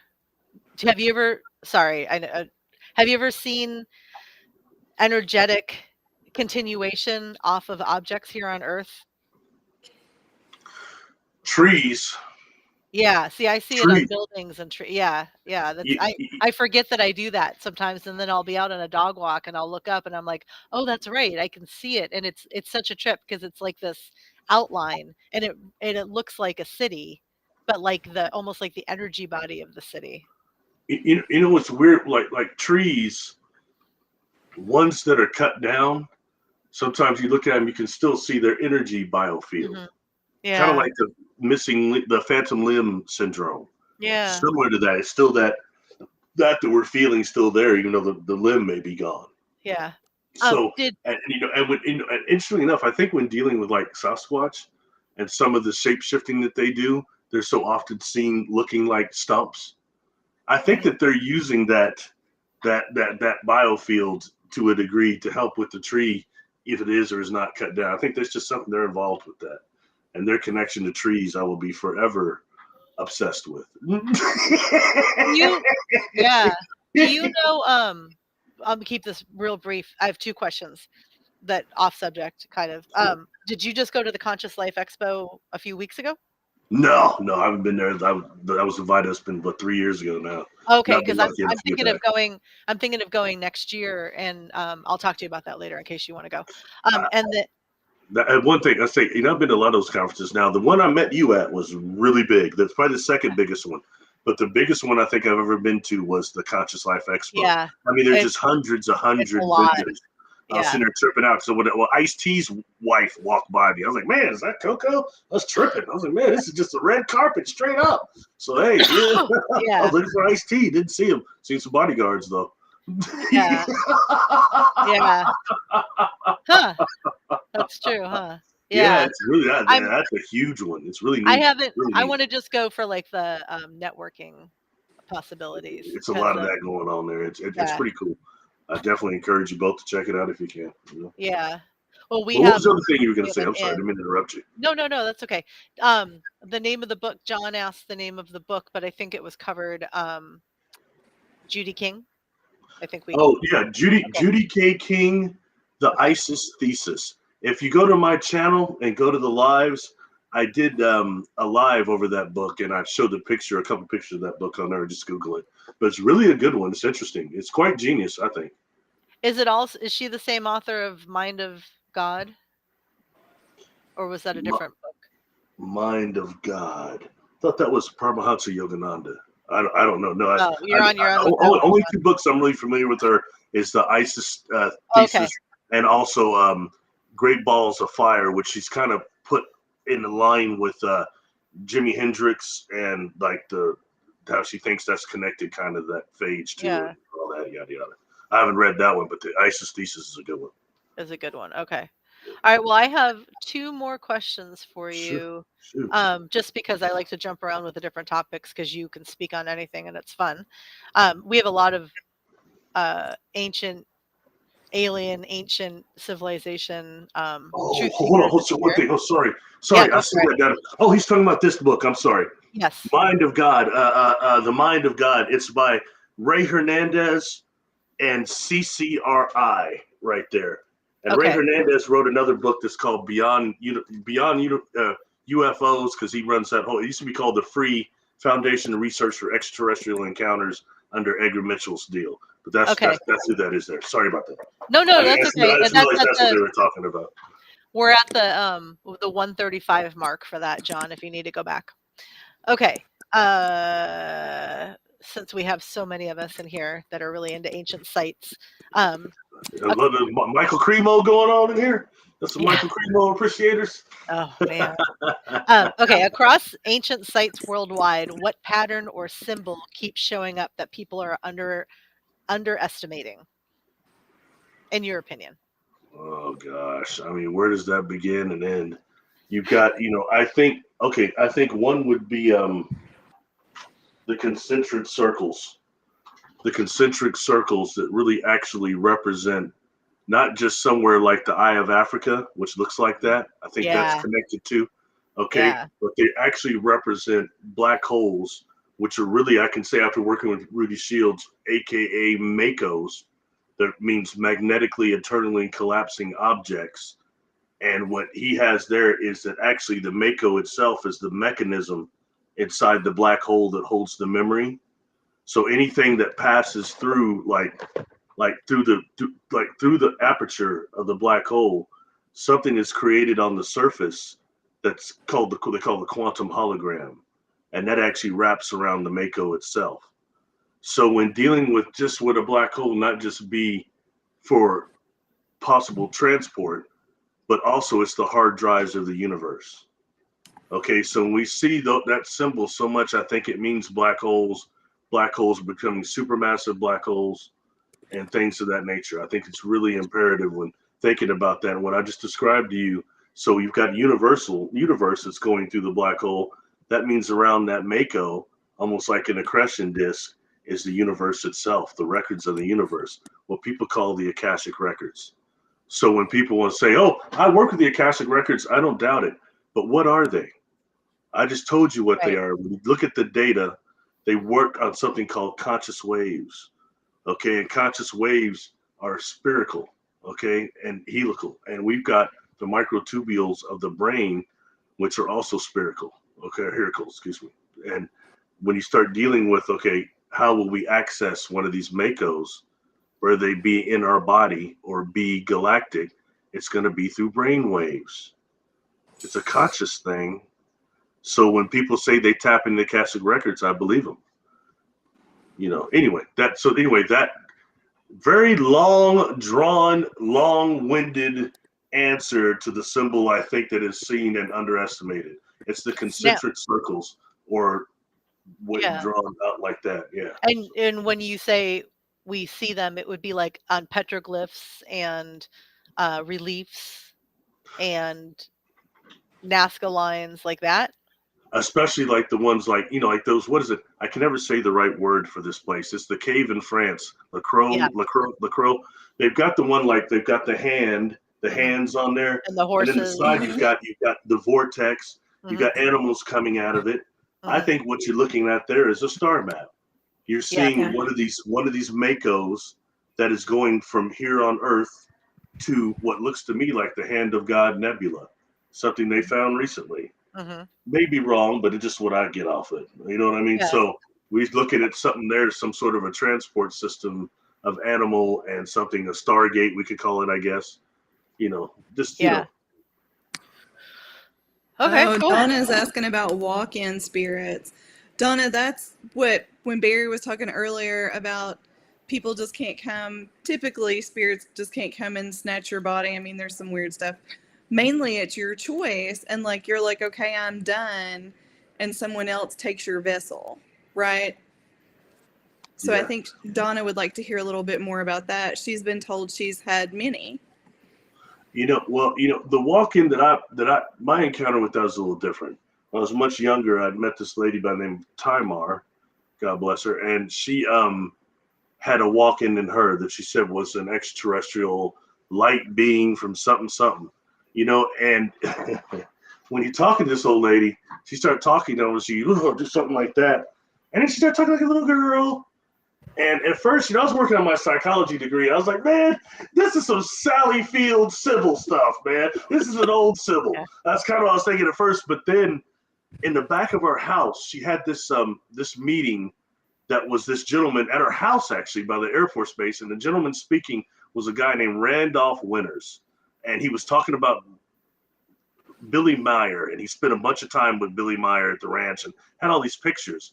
And I wanted to see them if it was similar to the ships I'd encountered, if they looked like that.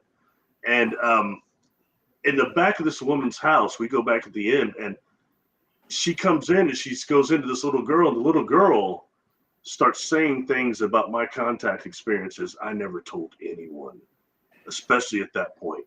She comes in and she goes, you've really hurt some people. What are you talking about? So you've hurt some people because you said you would always work with the beings, and then when they showed up, you want to see the ships again, and then when they came, you ran, and you're hurting them. They don't understand that. I never told anyone. I was out practicing something called the Gate of Power that Carlos Castaneda talks about. And it's something you can do in the dark and allows you to get. It's just a technique anyway. It stops your internal dialogues, what it really does. And when I would get done, I might be across this field, but I'm looking at them, I start seeing ships materializing. And some of the wisps too. And I'm sorry, man, I just took off. Forget the Gate of Power. I ran back Carl Weathers, we got my car and took off. And that's just because, look, it's all cool to do CE5 and call stuff in. I know that's in right now. But hey, look, let one of those ships come too close, and then boom, you're missing like 4 or 5 hours of your life. And you can still see the technology, you can see the beings, you can feel them, but then the further you get from the event horizon, the harder the recall, the harder it is to recall the event horizon, the further you get from the deal. And sometimes it's not even because they wiped your mind or anything like that, but it's the fact that there's such a vibrational speed difference that the recollection for our memory is difficult. You know what I mean? So in that way, sorry, hopefully I answered that question. I was a bit too far on that, but that's the answer. Yeah. No, that's it's all super interesting. And Yeah. that we're in flow here. Whatever comes out, But somebody figures. sorry. It was the walk-in. That was the walk-in saying that stuff to me. She looked and saying, "I could take you back up." And some of these are light ships. And in this woman's, the back of her house, she had these 3 like collages of like maybe like 15 beings each on them. I mean, all different types. Some looking like what we know as ETs. Some look like slugs. Some looking like, it's all sorts of different things. she's asking, which one of these do you feel the most connected to? And I point to one of these blue ones. She said, that's one I'm in here. There's so many I'm in here. So that way I could not discredit. That was much more than her just being a Sally Field Sybil. That walk-in, she claimed to have new stuff about me, the beings, and the contact that couldn't have been faked by her. Now, Randall Winters and that presentation, official thumbs down. The laser gun. Oh my God, I got some better than that at Toy City. Come on. Anyway, sorry. Some of the wedding cakes look like wedding cakes with the little sugar balls on them. Yeah. Some of the ships. I'm just saying. Yeah. The Jetsons. Yeah. For those of us who are old enough to remember the Jetsons. My favorite cartoon. Yeah. Hey, you know something interesting about that? You know how the Jetsons lived above everything, right? Do you know what was below them? What? The Flintstones. Complete cave anarchy below them. And there was actually an episode where they both were together. The Jetsons came down. I remember that actually. With the Flintstones. Yeah. I remember so that's why so whatever together. happened, humanity got jacked. Yeah. Unless you moved to the clouds, like Lando Calrissian, the only African American in Star Wars until recently. Yeah. That's my son. That's one of my son's favorite characters in Star Wars is Lando Calrissian. He talks about it all the time. When I right before we started doing video calling, I remember thinking, oh my God, Jetsons is actually coming true because they were doing that. Do you remember? They would call each other and a screen would come up and they could see each other. Mm-hmm. Yeah, there's a lot of stuff. I was obsessed with that and Bewitched when I was little. No surprise. Like some Montgomery, did you? You know something real interesting is, I think maybe only now is Star Trek starting to get enough knowledge for that or acknowledgement for that. Yeah. Mm-hmm. They had Bluetooth. They had all that stuff going on way back then. They were Skyping with each other. Mm-hmm. Kind of like I just some guy that said he made a real kit in one of these Trans Ams. Said this thing will respond about anything, and it was fascinating. I was watching as a fan of that series. I was like, okay, that's the next step. They have a real AI kit now, and he was doing. That was 1982. He had Skype on there. He had also what do you call it? The map system. What do you call it? Mm-hmm. MapQuest type deal. Yeah. Well, okay.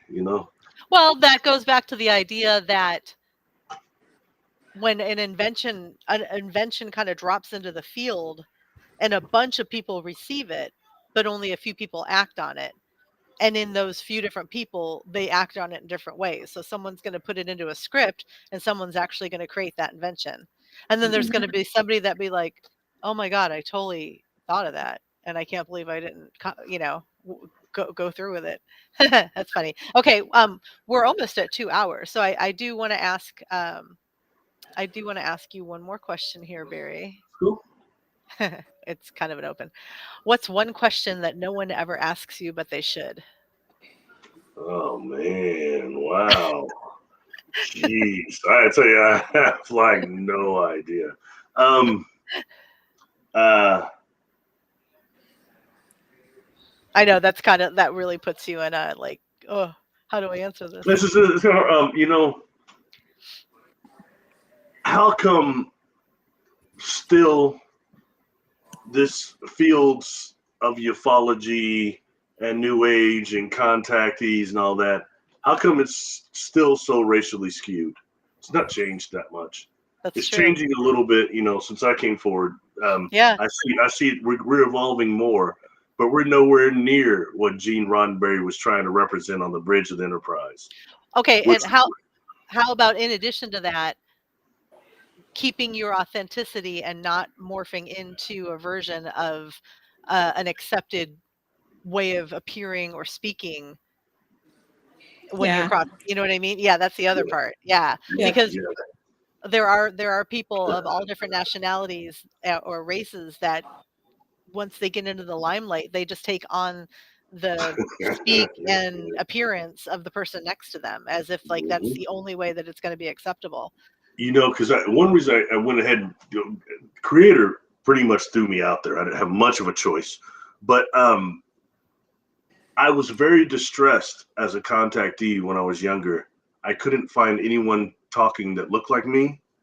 Yeah. And none of the extraterrestrials being represented look like me. They all look like Christy Brinkley or Fabio. You know, I had posted something a few years ago. Do you remember that Fabio workout in 1990? It's like an infomercial, and he's going like this with the hair. Constantly, and I said, I put it on Facebook. I was just kidding around. I said, hey, I just got done doing the Pleiadian workout. Oh man, some people got mad. I was joking around. Mary, that's not true. Some of them have black hair. I was like, oh my God, black hair? Yeah. You know. Funny. And you know, I won't harp on it all the time. Melanin. Yeah. But I will bring people's just awareness to it, and then we move on. But sometimes it's about just the awareness of it that changes things. You know what I mean? And it can be much more subtle. And don't have to be so drastic as me shoving it down everybody's throat constantly. Well, you know what I'm saying? And part of it is you talking, because in my, lens of experience, which is living in the mountains in the middle of nowhere, I grew up in a place where men in general, but especially men of color, they were taught to be strong, and there's a vulnerability in speaking about what happened to you.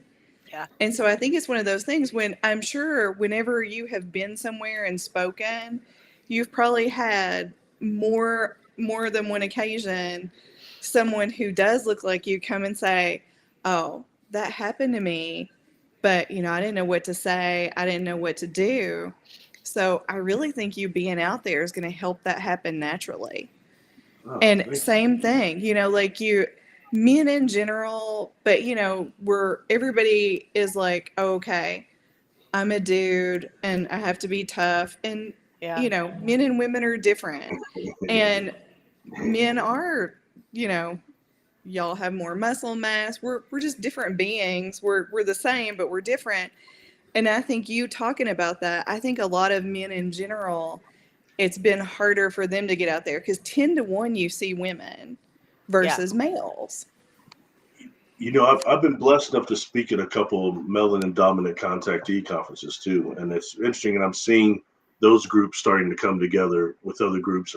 Things are changing slightly, and that's a wonderful thing to see. And I think that's part of us truly becoming a type 1 civilization the right way, and not like an enslaved type of situation, And it's fascinating to see that how much things will change as far as, because it used to be a term that like a lot of times brothers didn't want to talk about this type of stuff. And you've got some things that it can go into religious, defying religion things and stuff like that. And so it's been a different approach amongst the different cultures, let alone the others. I'm just dealing with two groups. Oh yeah, we've got the whole. My dad's best friend has like a big portion of my dad's ashes, and he is a man of color. And he came to me. He goes, I want to tell you. He goes, your dad talks to me all the time. Aww. And I said, Jeff, dude, my dad talks to me all the time too. And he said, you don't think I'm crazy? And I said, no, I don't think you're crazy. He goes, and he'll even turn a lamp on. And I'm like, I have no doubt. Like, my father is the strongest spirit I communicate with. And, I've known him since I was a little bitty girl. And it took him, probably my father had been passed maybe 4 years before he told me that he had contact with my dad. And I think it was because, one, he was like, is this even real? Because, he was raised a Baptist man in the mountains of Kentucky. And then two, like, do I want to tell anybody this? Will they think there's something wrong with me? But we laugh about it because we had a funny graveyard moment last year, or year before last. There was confusion, and one of my relatives was like, oh, bring Randy, we're going to bury him. And I was like, no, we're not burying him. He never wanted to be buried. And so he shows up with my dad, like he's holding my dad's ashes like a football. He passes them to, like my son. They go to my husband. And I'm like, I'm not letting him be buried. He didn't want that. Like, I know his wishes. And then he took him back home with him, and he was like, Muggsy did not want to do this. He wanted to go back to the house. And I said, he does. And so I sent his ashes back with him. But, and it was hard for him to have that conversation. And now that we've had it, he's fine talking about all the stuff that happens. But, it took a man I knew my whole life 4 years to say it. Yeah. Don't you think part of it too is anytime, like, considering that we are living in a programmed matrix and it's strategically designed to create chaos, to create fighting with your neighbors, to keep the majority of the people down, and Mm-hmm. that's all designed, right? So because of that, there's a lot of extra conflict in other races and other backgrounds too, and so many people, if you're not white, there's a really good chance you're fighting through a bunch of other bullshit to even try to get up to the point where you can have a conversation. Like, it was designed really well, so yeah, no, you're a total leader in Yeah. this community, Barry. Not just saying that, like, Well, you're, thanks. yeah. It's interesting. Yeah, there's a lot of that, and it's a matter of because we have to all come together to put all cultures and all races to put together what's happening during the contact scenario, especially. Yeah. Mhm. And doing with what I'm seeing right now with this thing that are actually like digital twin cyborgs and this whole thing that they're trying to do with putting people's consciousness Mhm. into these digital twins and things and downloading people's memories and stuff. It's Mhm. really, really creepy. Yeah. And in terms of like how they're trying to, was we turned into a type 1 civilization. They're trying to turn us in, there's a problem in this Milky Way with slavery. And it keeps coming up again and again. William Tompkins had talked about it. I give these remote viewing targets to my friend Jessica Jones, and my poor friend. She does a really good job, but sometimes she has no idea what she's looking at. I've given her some hard ones, like for example, one that was the TRAPPIST-1 solar system. In TRAPPIST-1, they've got those two planets like E and F that are in the habitable zone, Mhm. and there was a gentleman named Buddy Bolton with Earth Files, Linda Moulton Howe, that had saw some life forms on E. So I gave her this as a blind target. Let's see what she saw. How much of the data kind of leveled up. You know what I mean? But Mhm. something she starts messaging me. She's saying, Barry, what is this? Is this Earth in the future? What do you mean? She's saying Come there on, are all these Dexter. high rises, and she said, what's with everything's real nice, but what's with the slavery, the open slavery? I can't believe that in the future they would allow this to happen. And she has no idea she's looking at somewhere space time right now. And Such a and just trip. and the way she's describing, she's really appalled by the slavery act part of it. And I listen to people that I met at some of these conferences, somebody like Tony Rodriguez. When I first Yeah. started talking to him, we were sitting out having Wendy's at the airport. I didn't really know his story. Mhm. So I was like, what's going on? Tell me about it. And he starts he doesn't say he's SSP or none of that. He starts saying he's a slave.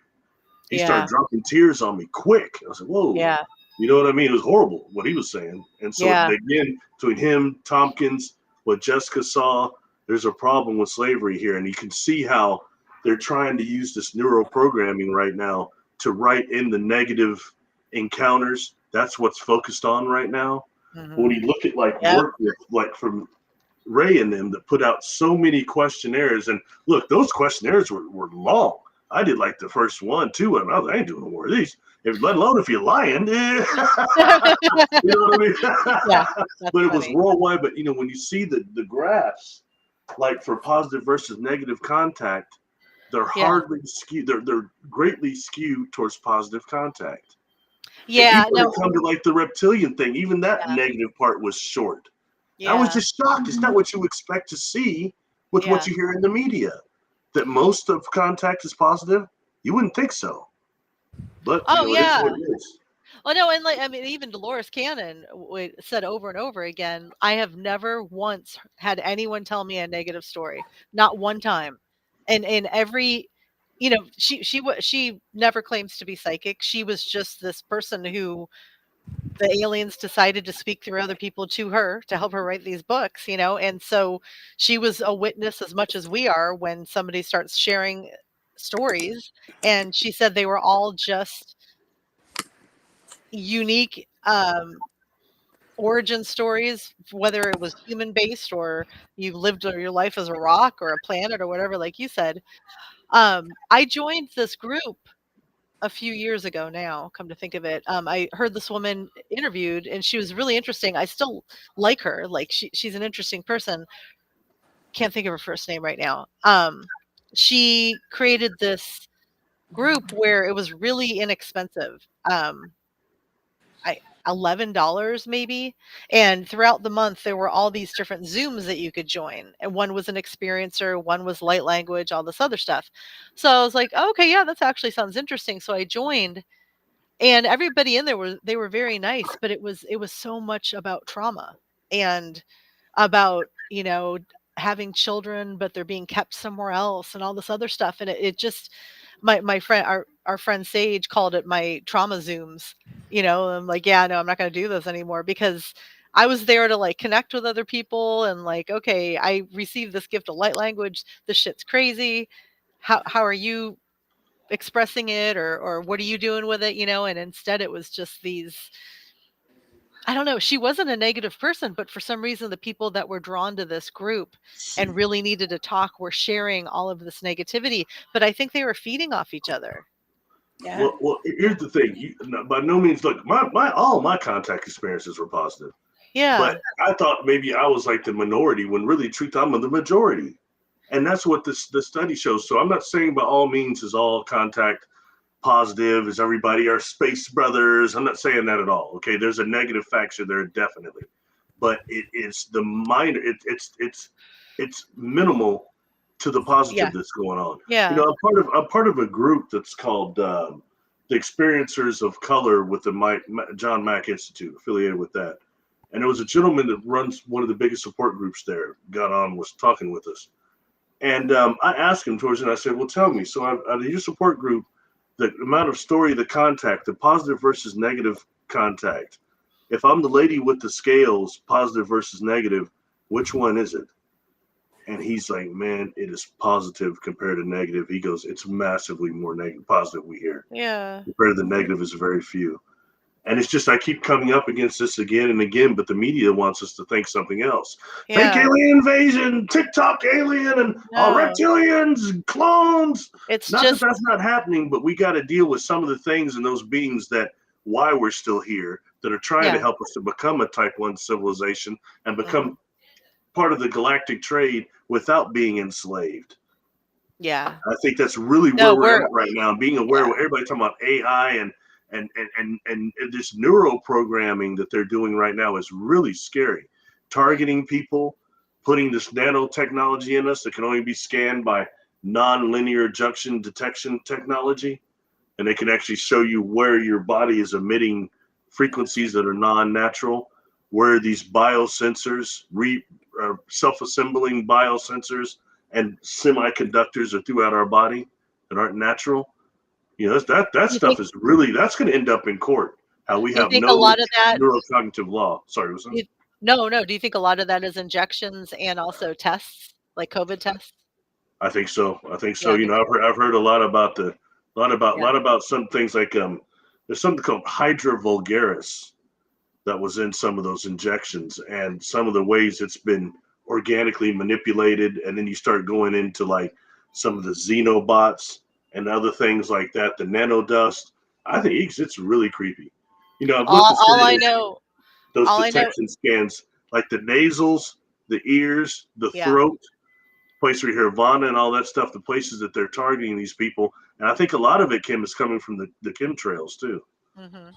Yes. There's so much Yeah. crap in them. No, that's why it's important we preach on the if there is one thing that we actually preach on this show is you take care of yourself, drink good water, get rid of the heavy metals, know where your food comes from, prepare your food. Like we are fighting, like you were saying, this is a war. How did you say it? The Sorry. we're existing in a world. I don't know how you said it.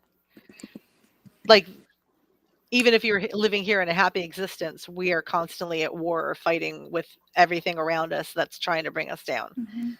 And so it really is, don't give in, man. Like, really take care of yourself. Keep your head clear and take care of your body, and you'll be fine. It's that easy. But Yeah. it's a better roll of the dice, definitely. Yeah. Yeah.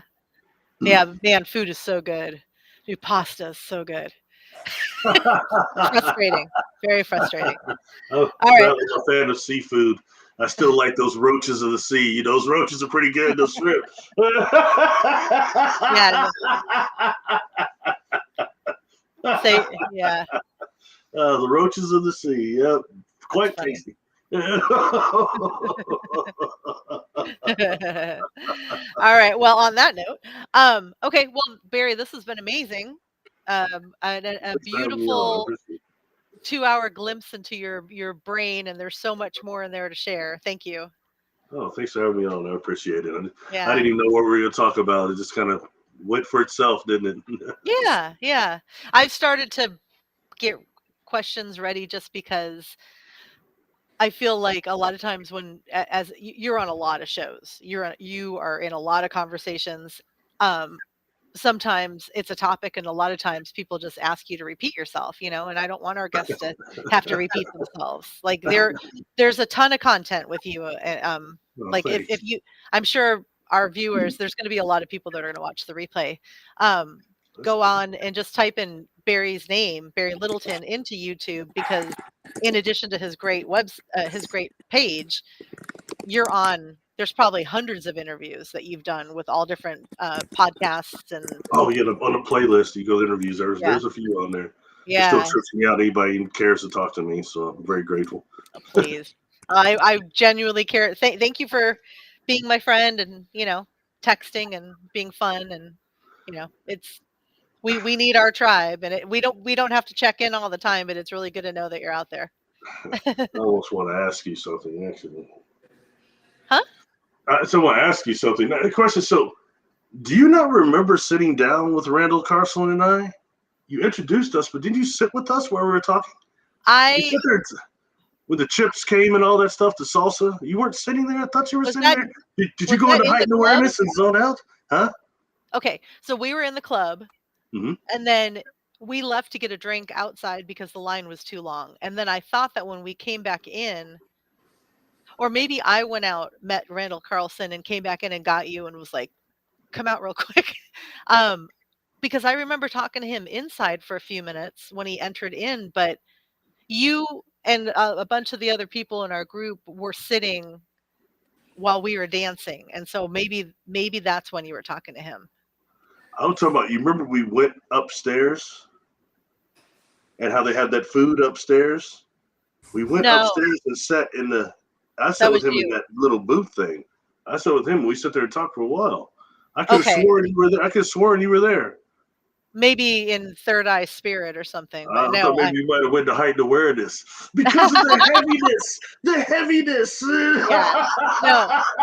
When when we were talking to him in the hallway, you were quick to ask him a few things and bring up some things. Like, it was good. Like, you did a good job where it, because he gets questions all the time, or fans and stuff, and it was nice to listen to you have a conversation with him about something that thought that you both had. Like, I was there for that.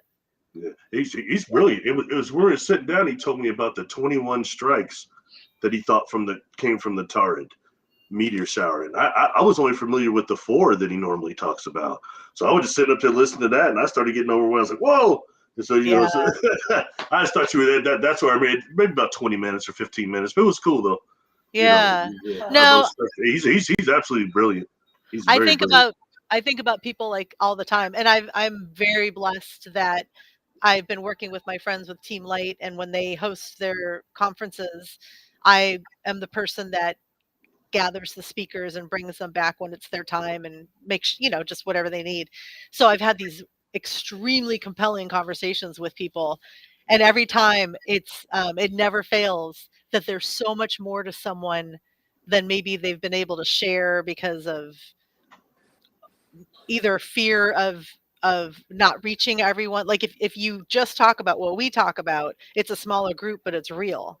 But if you are trying to get a larger audience, you have to speak to a larger audience, with like all different levels of awareness and consciousness. So when I get the opportunity to talk to someone and I start hearing the other stuff, I'm like, hell yeah. Like I knew it was in there. I knew I was drawn to you for a reason. And I'm so glad, that you're as spiritually advanced in addition to like the really interesting. It typically happens with people that talk about ancient civilizations, like Oh, thanks. they'll really go hard on that and they won't express. But the one person who has bridged it for me and is one of my favorite, probably my favorite, definitely and in ancient archaeology, is Matthew LaCroix. And he regularly shares his spiritual belief system and positivity and comprehension and a ton of what we already talked about in this conversation. And that's why he's my favorite. And also Atam Ra, her favorite as well. I think, or beginning to. You But know, you have know, you met maybe Matt? no, maybe when we get off, check out my YouTube channel. Okay. Go to the book review, and there's a video that's called Adam and Eve and the Uranta book. Check Okay. that one out, and check out the contrast between that book, Sumeria tablets, and what they say about Enki and his wife, and what that book says about Adam and Eve. And I did a whole video about it, and also check out the petroglyphs or the images that'll come up. Oh, Okay. it's fascinating. Since you like ancient civilizations, Yeah. that's really an interesting one there. And just the Yeah. three comparison. Yeah, it's true. Huh. Okay. Thank you. Yeah, I will. Everyone should. Yeah. Yeah. And that's on your YouTube channel. Yeah, under Okay. the playlist book reviews. Book reviews. Okay. Thank you. No problem. My Awesome. pleasure. All right. Well, oh, okay. Okay, yes, I will send it out to those of you who ask. Um, Thank you, Barry. No, Let's do thank this you for again. having me. It's nice Yeah, to meet you both and talk to you both again. yeah. I will see you again one day. And thank your audience for the great questions. They were great questions. So Yes. appreciate it. Yeah. All right. You take care. I'll talk to you soon, okay? Oh, and when we click off, even though it screwed us last week, when we click off, Shannon and I do stay on here for a minute, so Yeah. you don't have to just take off. But to everyone else, though, we do love you and thank you so much for participating, sharing all your really interesting, kind words and questions, and a love for our guests. Thank you for subscribing and tell other people about us. Oh, and please, please, please, please, please book Shannon and I for a reading party. We can't wait to do these. All right, love you, everyone. Bye bye.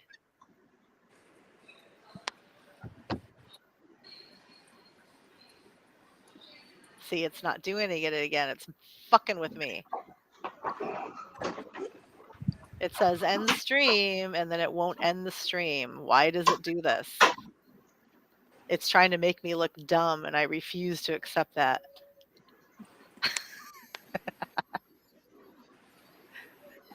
How do you turn this thing off? Okay,